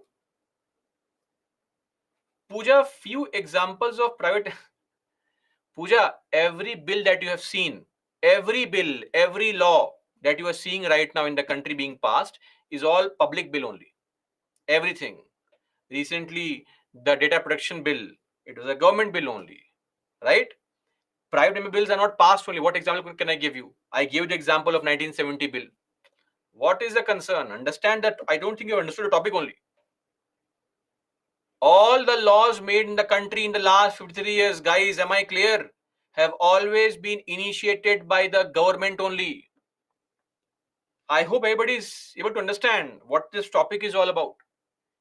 Every law you initiate and get it passed, right? I mean, a bill eventually is brought by government. Remember the first class, I mentioned this point. Initiating proposal for legislation. So everything is being done by the government only. Even the bills that are passed are all government bills. That is why it is very important to keep the executive in check. Farm bills, all such bills you can think of. CAA, examples of government bills only. Clear? Now, moving on to just to show an example. This is an example of a government bill. Government bill. This is an example of a private member bill. Why? Name is mentioned. Dr. D. Ravi Kumar, MP. He has brought this bill. Clear? Manish, why only on Friday? Now, this can't be a question, Manish. This is just like asking, why do we call Friday Friday? Why don't we call Thursday Friday? They had to choose one day. They chose Friday. Simple. Basically, most tasks are for the government to perform. So if your question is why it is limited to only one day, then the answer is that it is always the government which is bringing all these policies. So we are not getting time to get the government's bill discussed. How will you give time to all these MPs bills to be discussed? Because we also know that ruling party controls Lok Sabha, they will never get a bill passed which is brought by a non-minister. So what's the point? So it is just that one day was chosen. You could have chosen Monday also, Tuesday also, Friday also. That is why. Nothing special. In which session bills get passed? Every session bills get passed.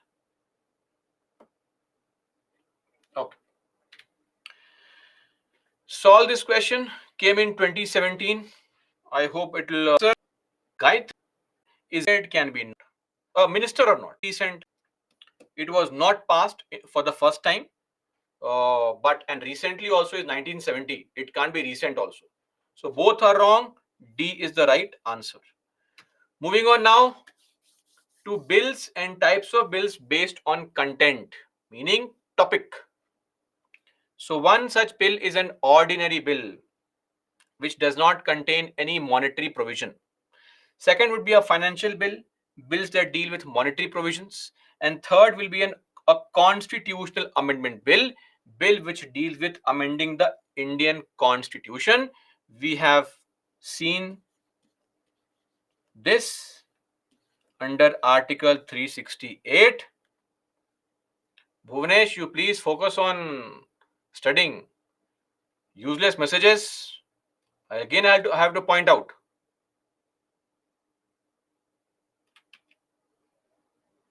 Okay. Now, passage of bills in the parliament. Ordinary bills first. What are these ordinary bills? Bills which don't have any monetary provision, bills which don't have any constitutional amendment provision, ordinary bills.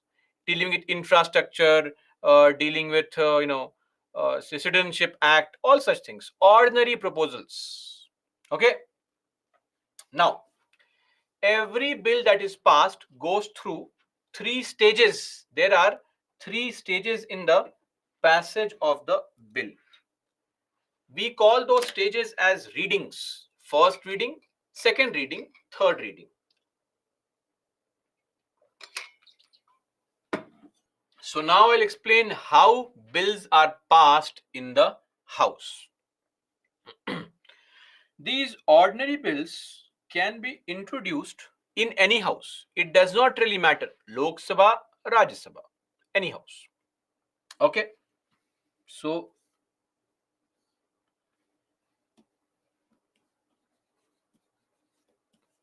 introduction,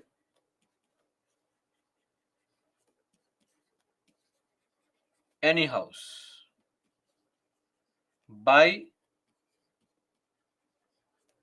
any MP, whether you are elected or you are nominated, whether you are a private member or a minister, any MP can give a notice to bring a proposal that is an ordinary bill.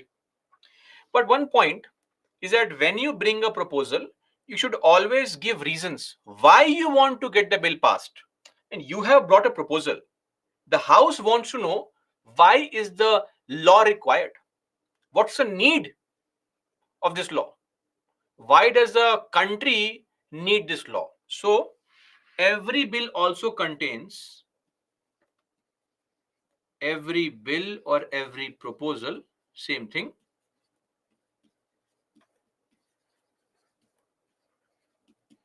contains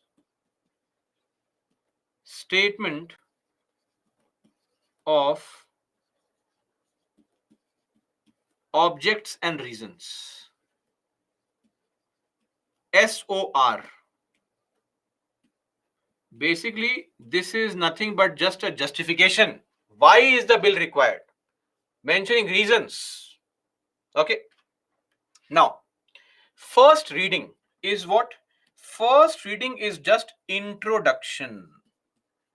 So what is going to happen is the MP, whoever it is, minister, non-minister, we don't care, some MP in the Lok Sabha or Rajya Sabha will enter the house. Mind you, notice was given 7 days prior only.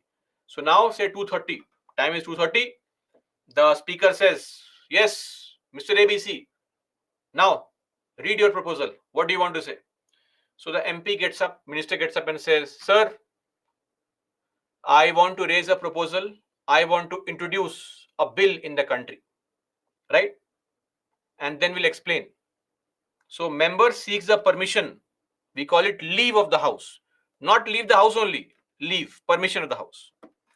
Title and objectives are read. Why do we need the bill? What's the basic premise? Just a summary of the bill. Okay?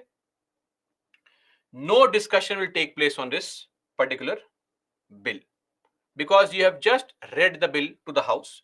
Very basic information. This is what is called first reading. Done. First reading is over. First stage is over. The bill has been put in the house in front of everybody. Now the members can read, understand, comprehend, absorb and discuss the bill. Bill is then published in the Gazette also, the government's magazine. We can also read the bill. We can also give our input. Clear? Now, second stage, meaning second reading. Second reading is now the discussion. So when the bill has been introduced, it is very important that the House discusses the bill. Are we clear? The House will discuss the bill. So bill receives detailed scrutiny, meaning comprehensive discussion will take place. That's the assumption on the bill. Now, sometimes think of it. Our MPs, most of them are very, very intellectual when it comes to debating on caste and religion. But when it comes to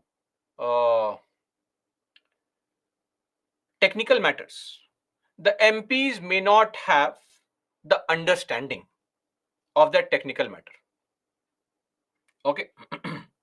Now, what the MPs would want, let's say I am the minister or I am an MP, I have given the notice, I got the date confirmed, I came, I read the bill. Now the MPs can immediately say, sir, I raise a proposal. This bill is too complicated. Please send this bill to some committee. So what's the concept of this committee? Just a sec, guys.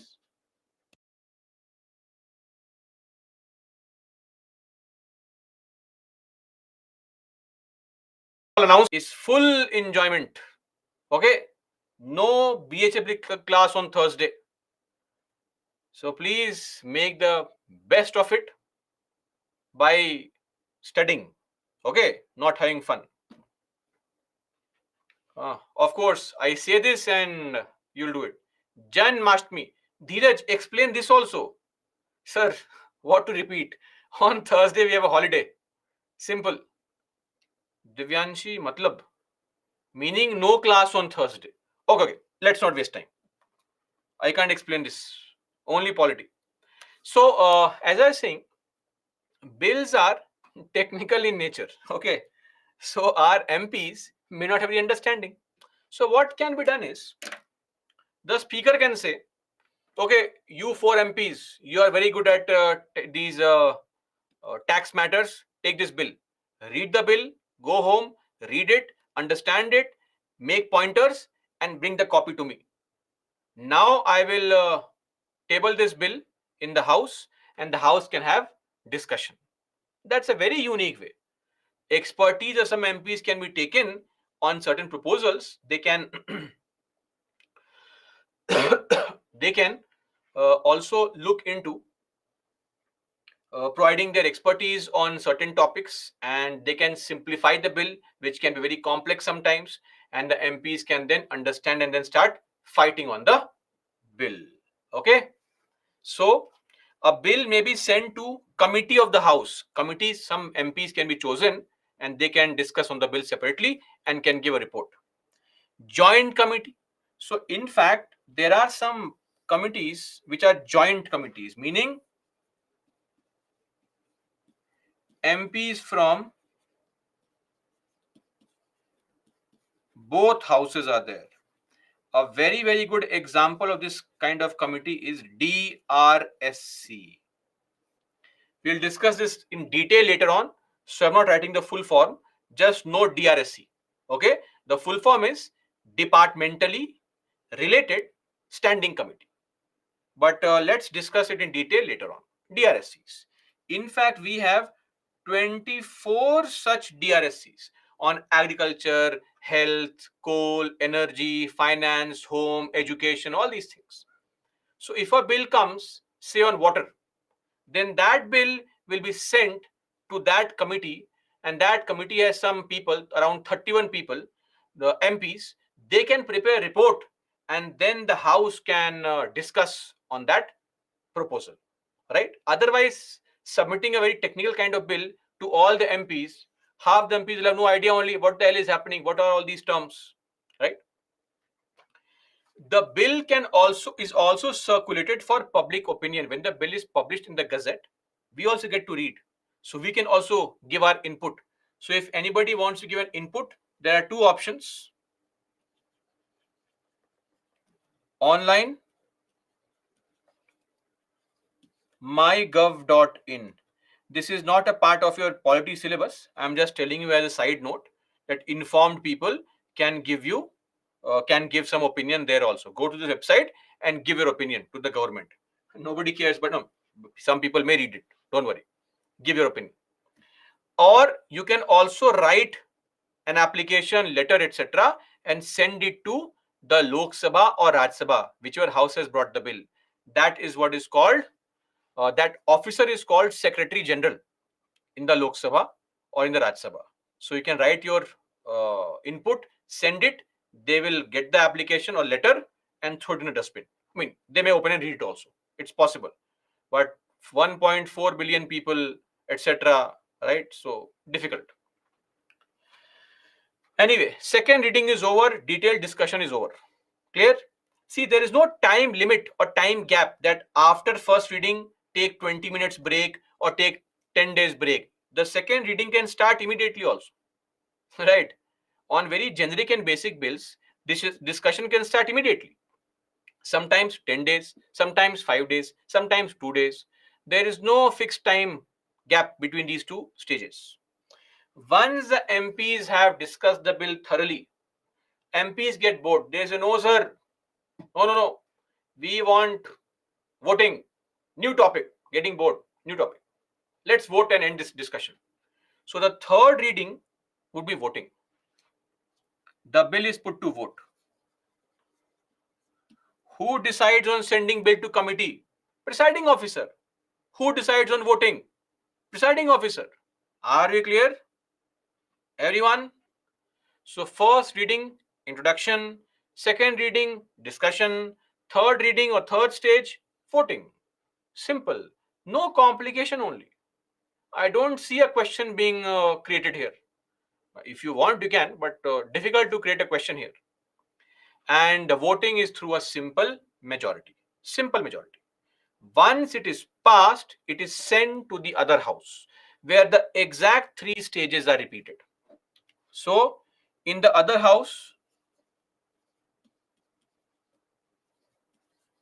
3 stages: introduction, discussion, voting. Same 3 things, 3 readings. So, these 3 things are done. The real catch is voting, right? What is this angel slide of first reading? What is the problem here? This is a first reading. Guys, please follow. Don't ask me to go back. No, just one person. I can't go back for one person only. Please. Basic understanding. Now, what happens in the other house? Please tell me. When it comes to passing a bill, the first house has passed a bill. It has sent it to you, the second house. First house can be Lok Sabha. First house can be Rajya Sabha. It does not matter. Let us assume that the first house is the Lok Sabha. Lok Sabha has passed the bill. The bill comes to the second house. Okay. Now my point is, what are the options before second house? Or say, oh, first house, such an amazing bill, yeah, genius. How did you even think of this bill? Nice.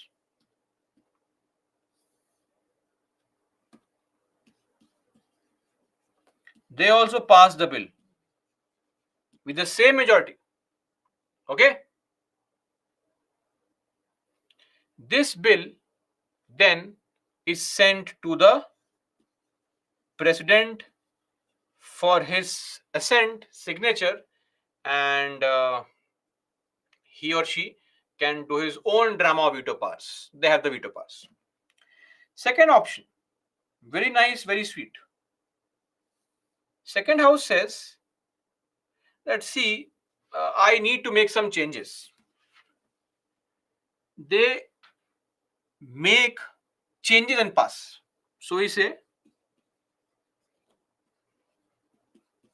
pass with modification. So they'll change some clause, etc., and then pass it. Now, if the first house accepts the change that yes, second house, amazing, we forgot only. If first house accepts the modifications,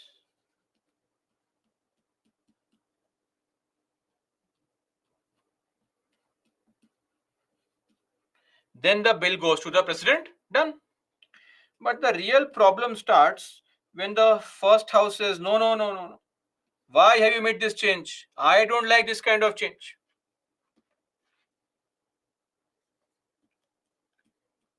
If first house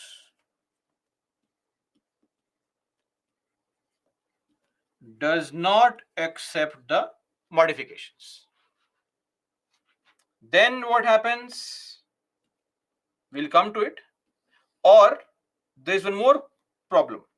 What if the first house rejects the bill?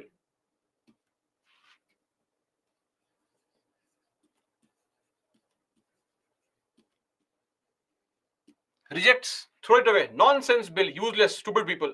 Okay. Or does nothing. The bill has come, the first house is sitting with the bill, like you sit with your PPTs, no revision, nothing. Same thing, exactly the same thing. Second house does nothing on the bill.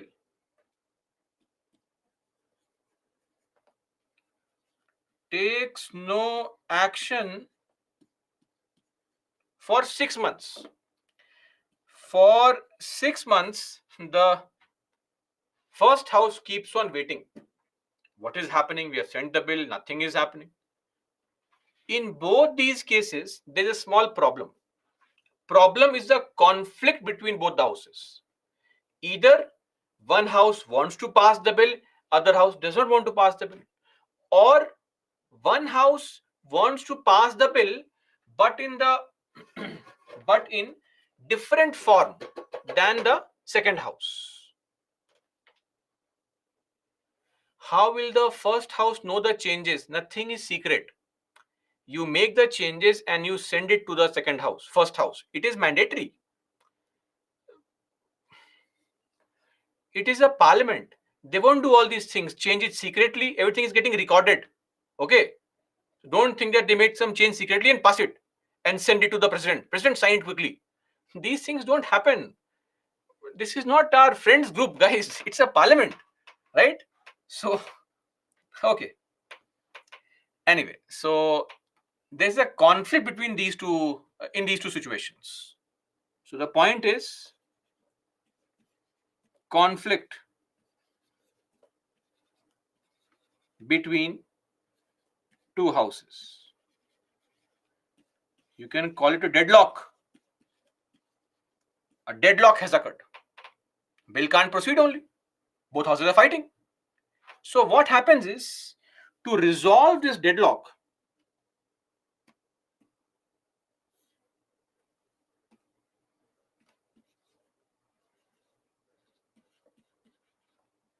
President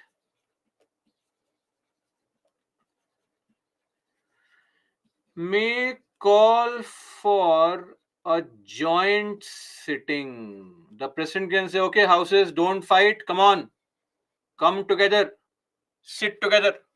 Like when couples fight, couples therapy is there. Okay. So sit together and then discuss and then vote. Okay. Clear, everyone? No, Tushar. Yes, Tushar. Voting also happens for yes. If there's a change, voting. Clear? Prachurya, first house, it can be any house. Bill can be introduced in the Lok Sabha or the Rajya Sabha. Are we clear? Joint sitting. This is what is called a joint sitting under the provisions of Article 108. And this is something we have borrowed from what? Australia. So this is joint sitting, Article 108, which means both houses are going to sit together like this. All the MPs of Lok Sabha, all the MPs of Rajya Sabha sit together in the Lok Sabha office building only. Why? Because Lok Sabha has space. Don't worry. Clear? And the presiding officer, who presides? The speaker presides. Clear? And since this particular joint sitting is taking place in the Lok Sabha, my house, my rules. Lok Sabha rules are followed, not Rajya Sabha rules. Clear? Then voting is done. Voting by a simple majority, and the bill is passed. Okay. So Lok Sabha has 543 MPs. Rajya Sabha has 245 MPs. You can see very well that here Lok Sabha has a numerical advantage. Yes or no? If there is any situation where the Lok Sabha wants to get the bill passed and Rajya Sabha does not, the bill is always passed.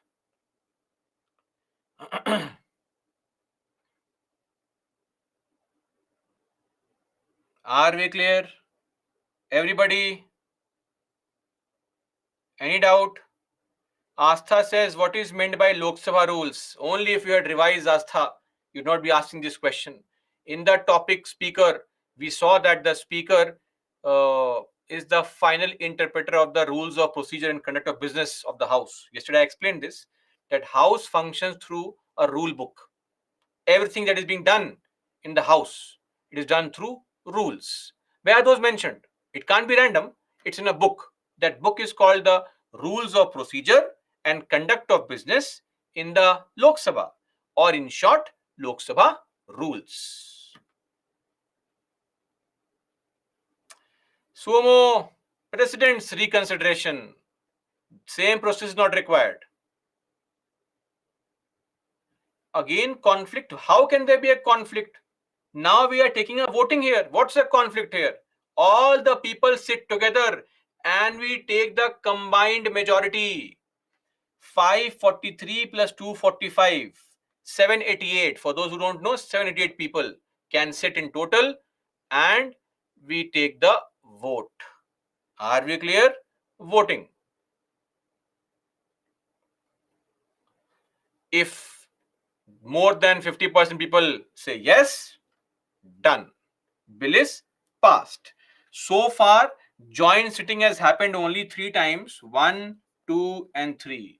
Once in 1961, once in 1978, and one in this POTA, Prevention of Terrorism Bill, very dangerous kind of bill, POTA. It is now been repealed. POTA is now gone.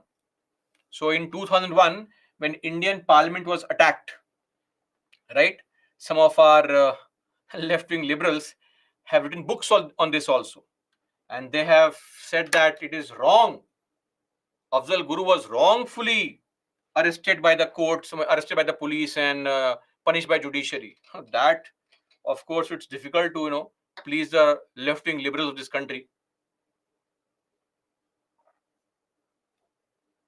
Whatever you do, they will never be happy. They'll be happy if there's complete chaos in the country. That's what makes them happy. And same goes for right wings also. Exactly the same. Anyway, so this POTA was a very dangerous kind of law. Just to tell you, normally what happens is, and a simple piece of information for you, whenever you give any testimony in front of the police, you accept your mistake. Let's say the police arrests you and you accept your mistake that yes, I killed the person, right? It does not matter. The police cannot use your testimony, your confession in the court. That is not accepted. Why? Because the court says, what if you have threatened the person, slapping the person, then he is forced to accept the mistake. It's a very normal procedure. But POTA was such a unique law which said that if an SP is present and the accused accepts the mistake, that particular confession in the presence of a superintendent of police can be acceptable in court as accepting your guilt also. 5 slaps make them accept everything. So it was a very draconian kind of law. It is gone, but not completely, because the governments are very smart. They removed this law, but added the provisions of this law in a different law called UPA. One more dangerous law which exists in the country is UPA, Unlawful Activities Prevention Act. We'll discuss this law under fundamental rights. Don't worry. Okay. So this is with respect to the joint sitting. And of course, I think dowry prohibition bill also, right? Some of you are planning to take dowry. So that's dowry prohibition bill. Don't take dowry. It's a criminal offense. You will end up in jail. Make your own money. Are we clear on joint sitting? Praful, sir, President calls joint sitting, of course, on the recommendation of the guys. President's power. Understand that discretionary list. This is actually when the Council of Ministers tell the President, sir, ma'am, call for joint sitting. That's when he calls. It's not his own power. Clear? And joint sitting is not mandatory. It is optional provision. may not call for it. Yes, Deepika, simple majority. Pooja, followed by VP and President also, Speaker rules. Why would the VP and President follow Speaker rules in the House? They don't even sit in the House of Lok Sabha. Last joint sitting happened on Manipur topic. Don't fall prey to WhatsApp forwards, guys.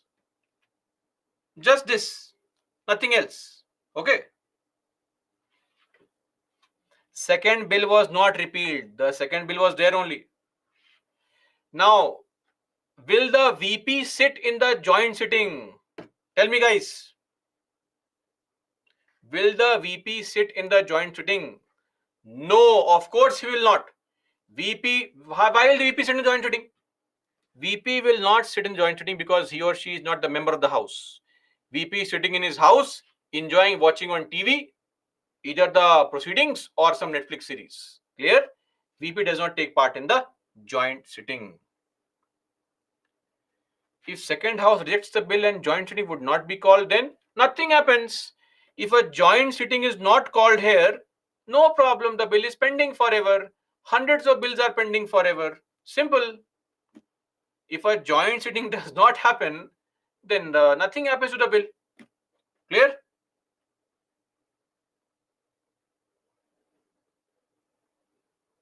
Yes, Shubha.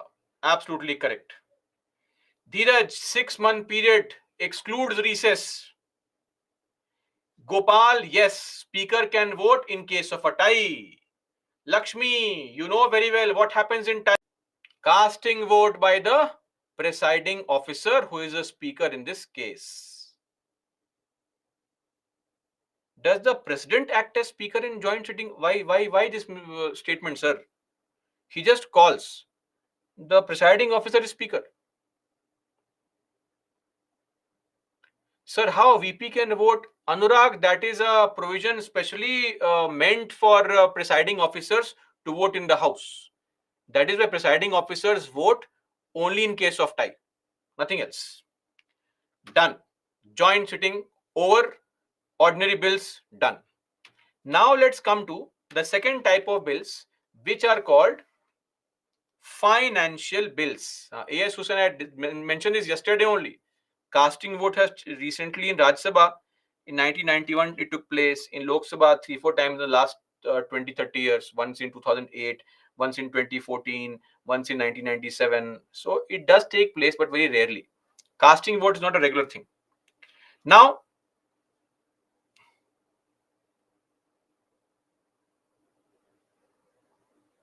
monetary matters are called financial bills. Financial bills can be of three types. Type 1, type 2, and the third type is called money bill. So we have financial bill first type, financial bill second type, and third is money bill. Clear? Okay. Let us now discuss what are some special provisions for money bill. So the procedure to pass a money bill is mentioned in Article 109. The same concept is there, the same three readings are there with some differences. What's the difference? The difference is with respect to certain small points. Number one, ordinary bill can be passed or can be introduced in any house, Lok Sabha, Rajya Sabha, but money bills can be introduced only in the Lok Sabha. Clear? Only in Lok Sabha. Number two, for money bills, prior recommendation of president is also required. That's a special case. Number three, money bills are introduced only by ministers. And let me tell you a very, very important point. This is just a practice.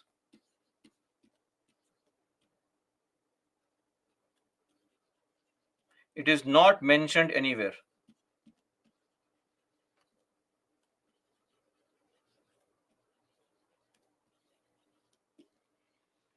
The Constitution, let's write this, not mentioned in the Constitution.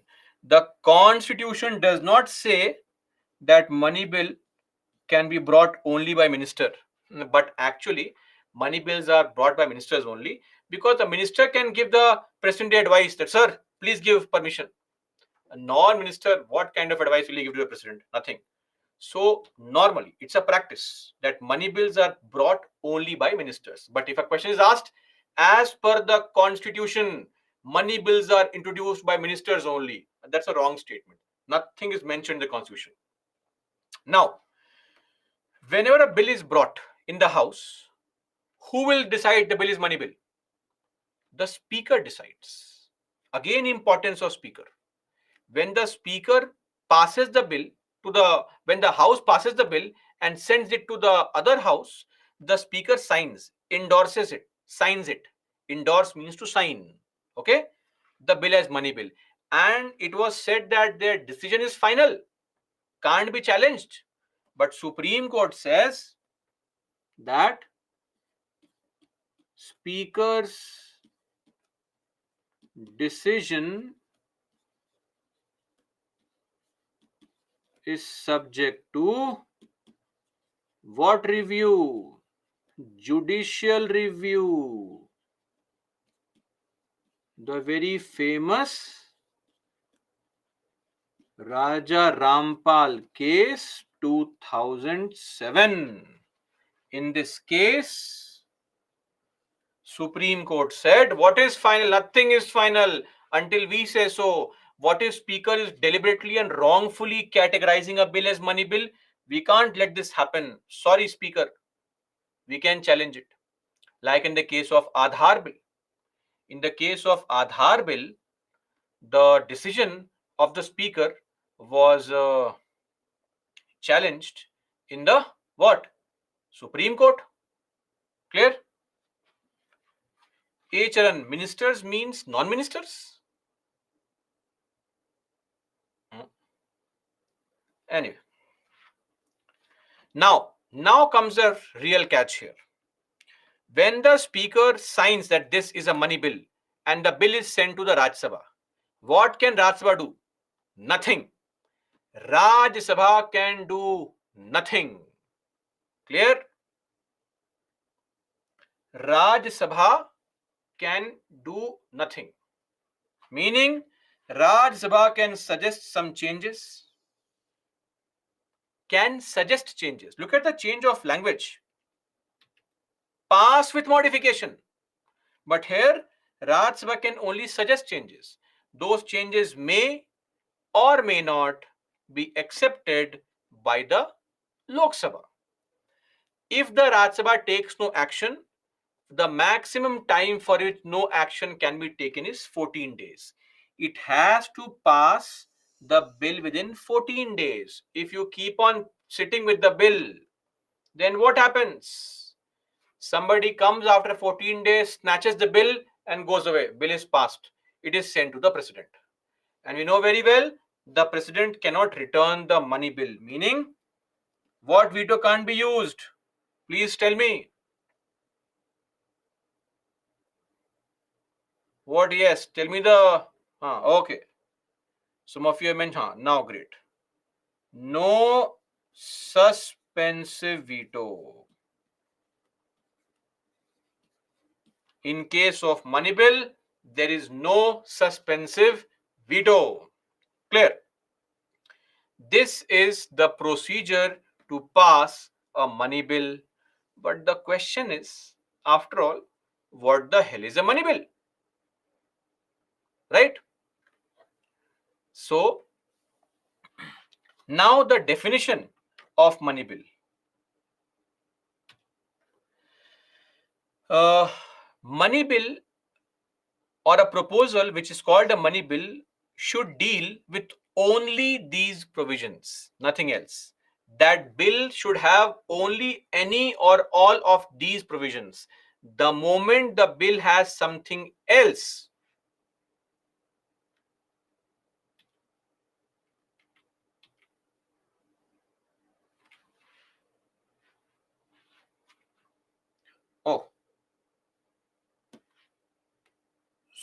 speaker's decision. My bad. Yeah. I was writing Supreme Court's judgment. Suddenly I changed the statement only. Speaker's decision is subject to judicial review. Okay. So money bill definition is mentioned under Article 110, and please don't complicate this matter. I will tell you how to mug up this entire 6 points. Very, very simple. Just hear me out. Any tax matter is a money bill. Any tax matter is a money bill. Whether you are imposing a tax, abolishing a tax, for some time reducing a tax, modifying a tax, that does not matter. Tax matter, only tax matter, money bill. Or any kind of borrowing of money by the government of India or giving guarantee. So borrowing of money, if the government wants to borrow money, a bill is there, please allow us to borrow money, that's a money bill. Simple.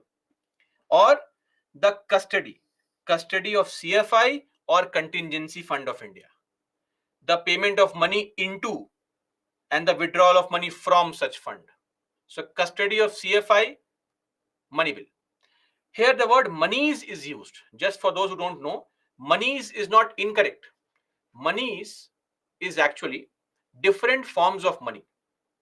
Okay, different forms of money, meaning money can be in the form of currency, in the form of Indian currency, foreign currency, in the form of gold, etc. Different forms of money is called monies. Clear? Divyanshi, again, custody. Okay, third point. So I thought I'll just help you remember it, but some of you, clearly 2 of you, have a problem with this word custody. Okay. You have a bank account. Who has the custody of the bank account? Under whose control is that bank account? Tell me. Your GPay or your phone is under whose custody? Under your custody. Are we clear? Simple. So the control, the custody of CFI, contingency fund, putting money inside, taking money out of these funds, that is called a money bill. If the bill contains that particular proposal that we have to take out money from CFI, put in money under CFI, that's also called a money bill. Next, appropriation of money. What is appropriation? Please tell me. What is appropriation? We have discussed this word. Appropriation means to withdraw, withdrawal of money. Whenever you take out money from CFI, that is called a money bill. The entire budget is what? When you take out money to waste it, to spend it in the country, that's what? A budget. What is that? Money bill. Then anything that is called a charge expenditure. Charge expenditure. Remember? Salary of president, allowance of president, salary of Supreme Court judge, allowance of Supreme Court judge, pension, etc., salary of CAG, all these things are called charge expenditure. What is charge expenditure? No voting, only discussion. Charge expenditure, money bill. And receiving money on account of CFI or PAI. Simple. When you receive money under PAI or under CFI, that is also called money bill. Just remember these 6 keywords. What? Taxation, borrowing of money, custody of CFI, withdrawal from CFI, charge expenditure, and receipt of money. Are we clear on this? Everybody?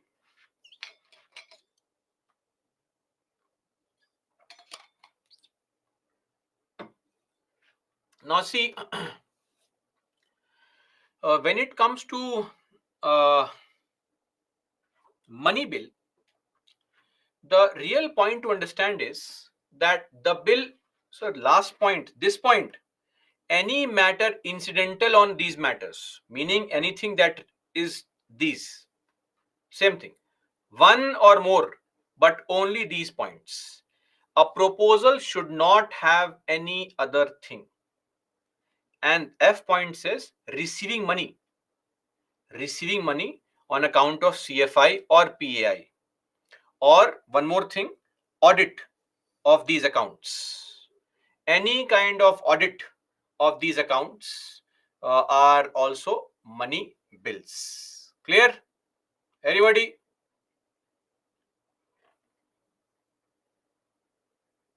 Lakshmi, bill on change in salary and pension. Yes, only that, nothing else. So I'm constantly telling you that only this, nothing else. Only this, nothing else. Why am I stressing on this? Because the moment you add any other type of provision here, this bill stops being a money bill. That's the problem. Okay. So I'll give an example now. How does a bill which deals with monetary provision not be called a money bill? That is a classic example of a financial bill. Type 1. This is mentioned under Article 117. Please follow very, very carefully. It's very easy to understand if you pay attention. So, back in the year 2000, the government wanted to improve the condition of roads, because it was found through NCRB data also that most road accidents happen because of poor quality of roads. Okay, so the concern was that if we don't improve the condition of roads, then the deaths will keep on happening. So the government said, let's do one thing. Let's impose imposition of cess. Let's impose an additional tax on tax, cess, some kind of tax on petrol and diesel. Whoever purchases petrol, diesel, they have to pay some additional amount in the your receipt only. It's there. This money, all the money that you get from here, this cess, this money will be kept in CFI under a fund called Central Road Fund. Are you clear? Yashwant, what is the problem here? Please clarify. Is this visible, guys? This article 117 clause 1, or there's some problem?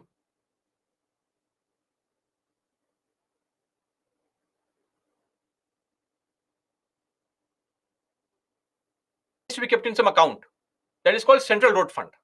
My simple question to you, so far from what I've explained here, what kind of bill is this? Tell me. So far from what I've explained here, what is your assumption? What kind of bill is this? This is without doubt a money bill. Yes or no? You are directly taking money and putting it in CFI. It's a classic definition of money bill. No problem. So I hope we are all okay right now that we are discussing a money bill. You'll say, sir, this is money bill. But wait. This bill also had a secondary provision. What was that? This Central Road Fund, this money from Central Road Fund, this to be used for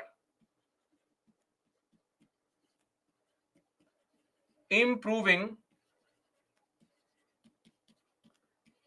the condition of roads, the national highways, the rural roads, etc. Are you clear? Now tell me, when I say that I have to spend some money or I have to improve the highways, my target is to improve highways. This part is a focus on infrastructure. Is this a money bill? strict definition of Article 110, nothing beyond, not your own assumption that yes, sir, money is being spent here. No, I am saying, is this mentioned anywhere under Article 110? Tell me, definition. Does it talk about imposing a tax?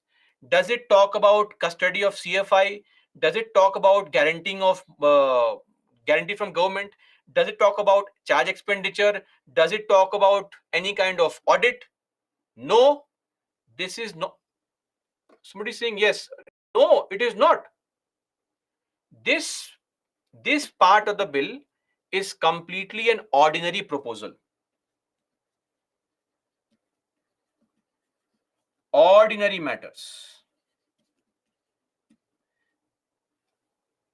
Let me just use a different color pen to mention this point. So this thing is ordinary matter, and this is a matter under Article 110.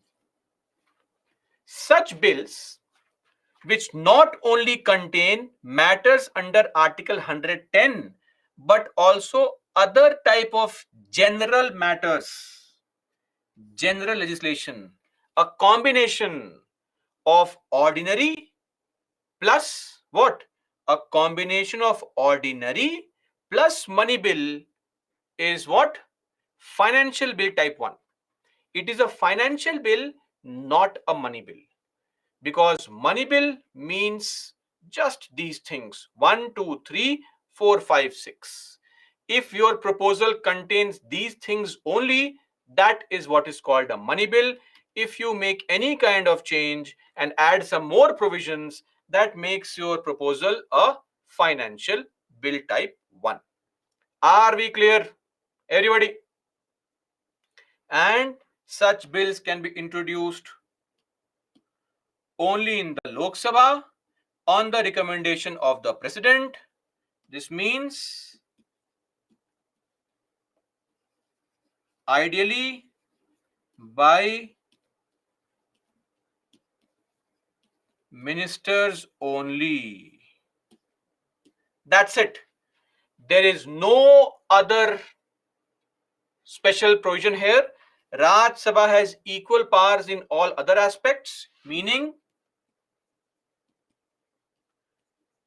joint sitting is possible,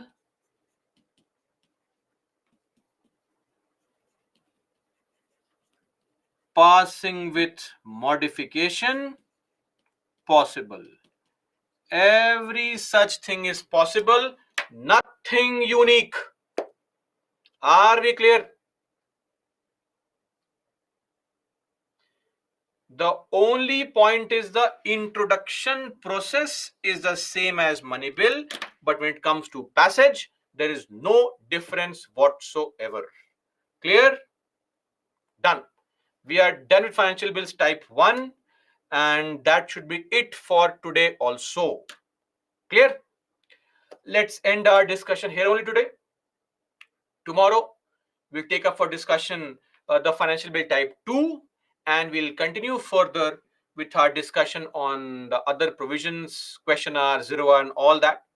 Interesting stuff to come tomorrow. Types of motions, NCM, budget passage, all such things tomorrow. That's all for me, guys. Jai Hind. Questions if you have any. And now, please, I hope now you have to understand that the political theory book must be read 10 chapters. Recommendation of President Basu means the president will approve. That's recommendation. Durga, is it binding to follow the order of president? Yes, it's binding. President's order. Raj Sabha will not suggest any modification for money bill. Mayank Vadvani, what are you doing, sir? Money bill. This is a financial bill. It is different from money bill, sir.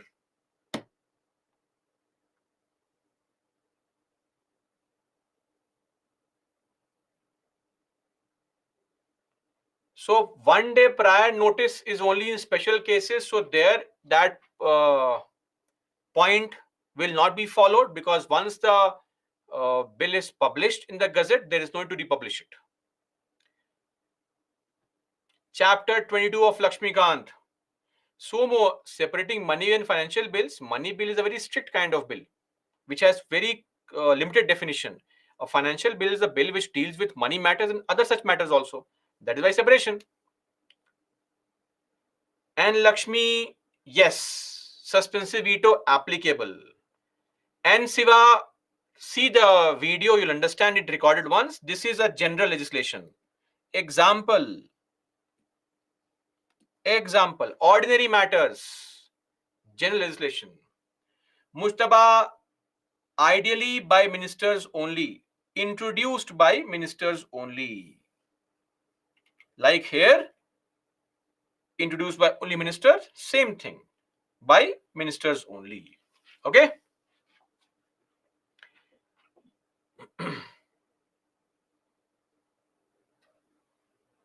President denies to give permission. No, the president will not deny to give permission, because the order comes from the Council of Ministers. Okay. Pavitra, I have explained this. Please see the video. Is it require prior recommendation? Yes, it is mentioned here. Basu, it is mentioned in the line. Don't ask a question which is mentioned right on the screen. Lakshmi, yes, cases, the content is important, not the case story. Who filed a case, how much money was taken, not that. Just the content. Okay. Few people. There is no, and that Anita, Khushi, Anurag.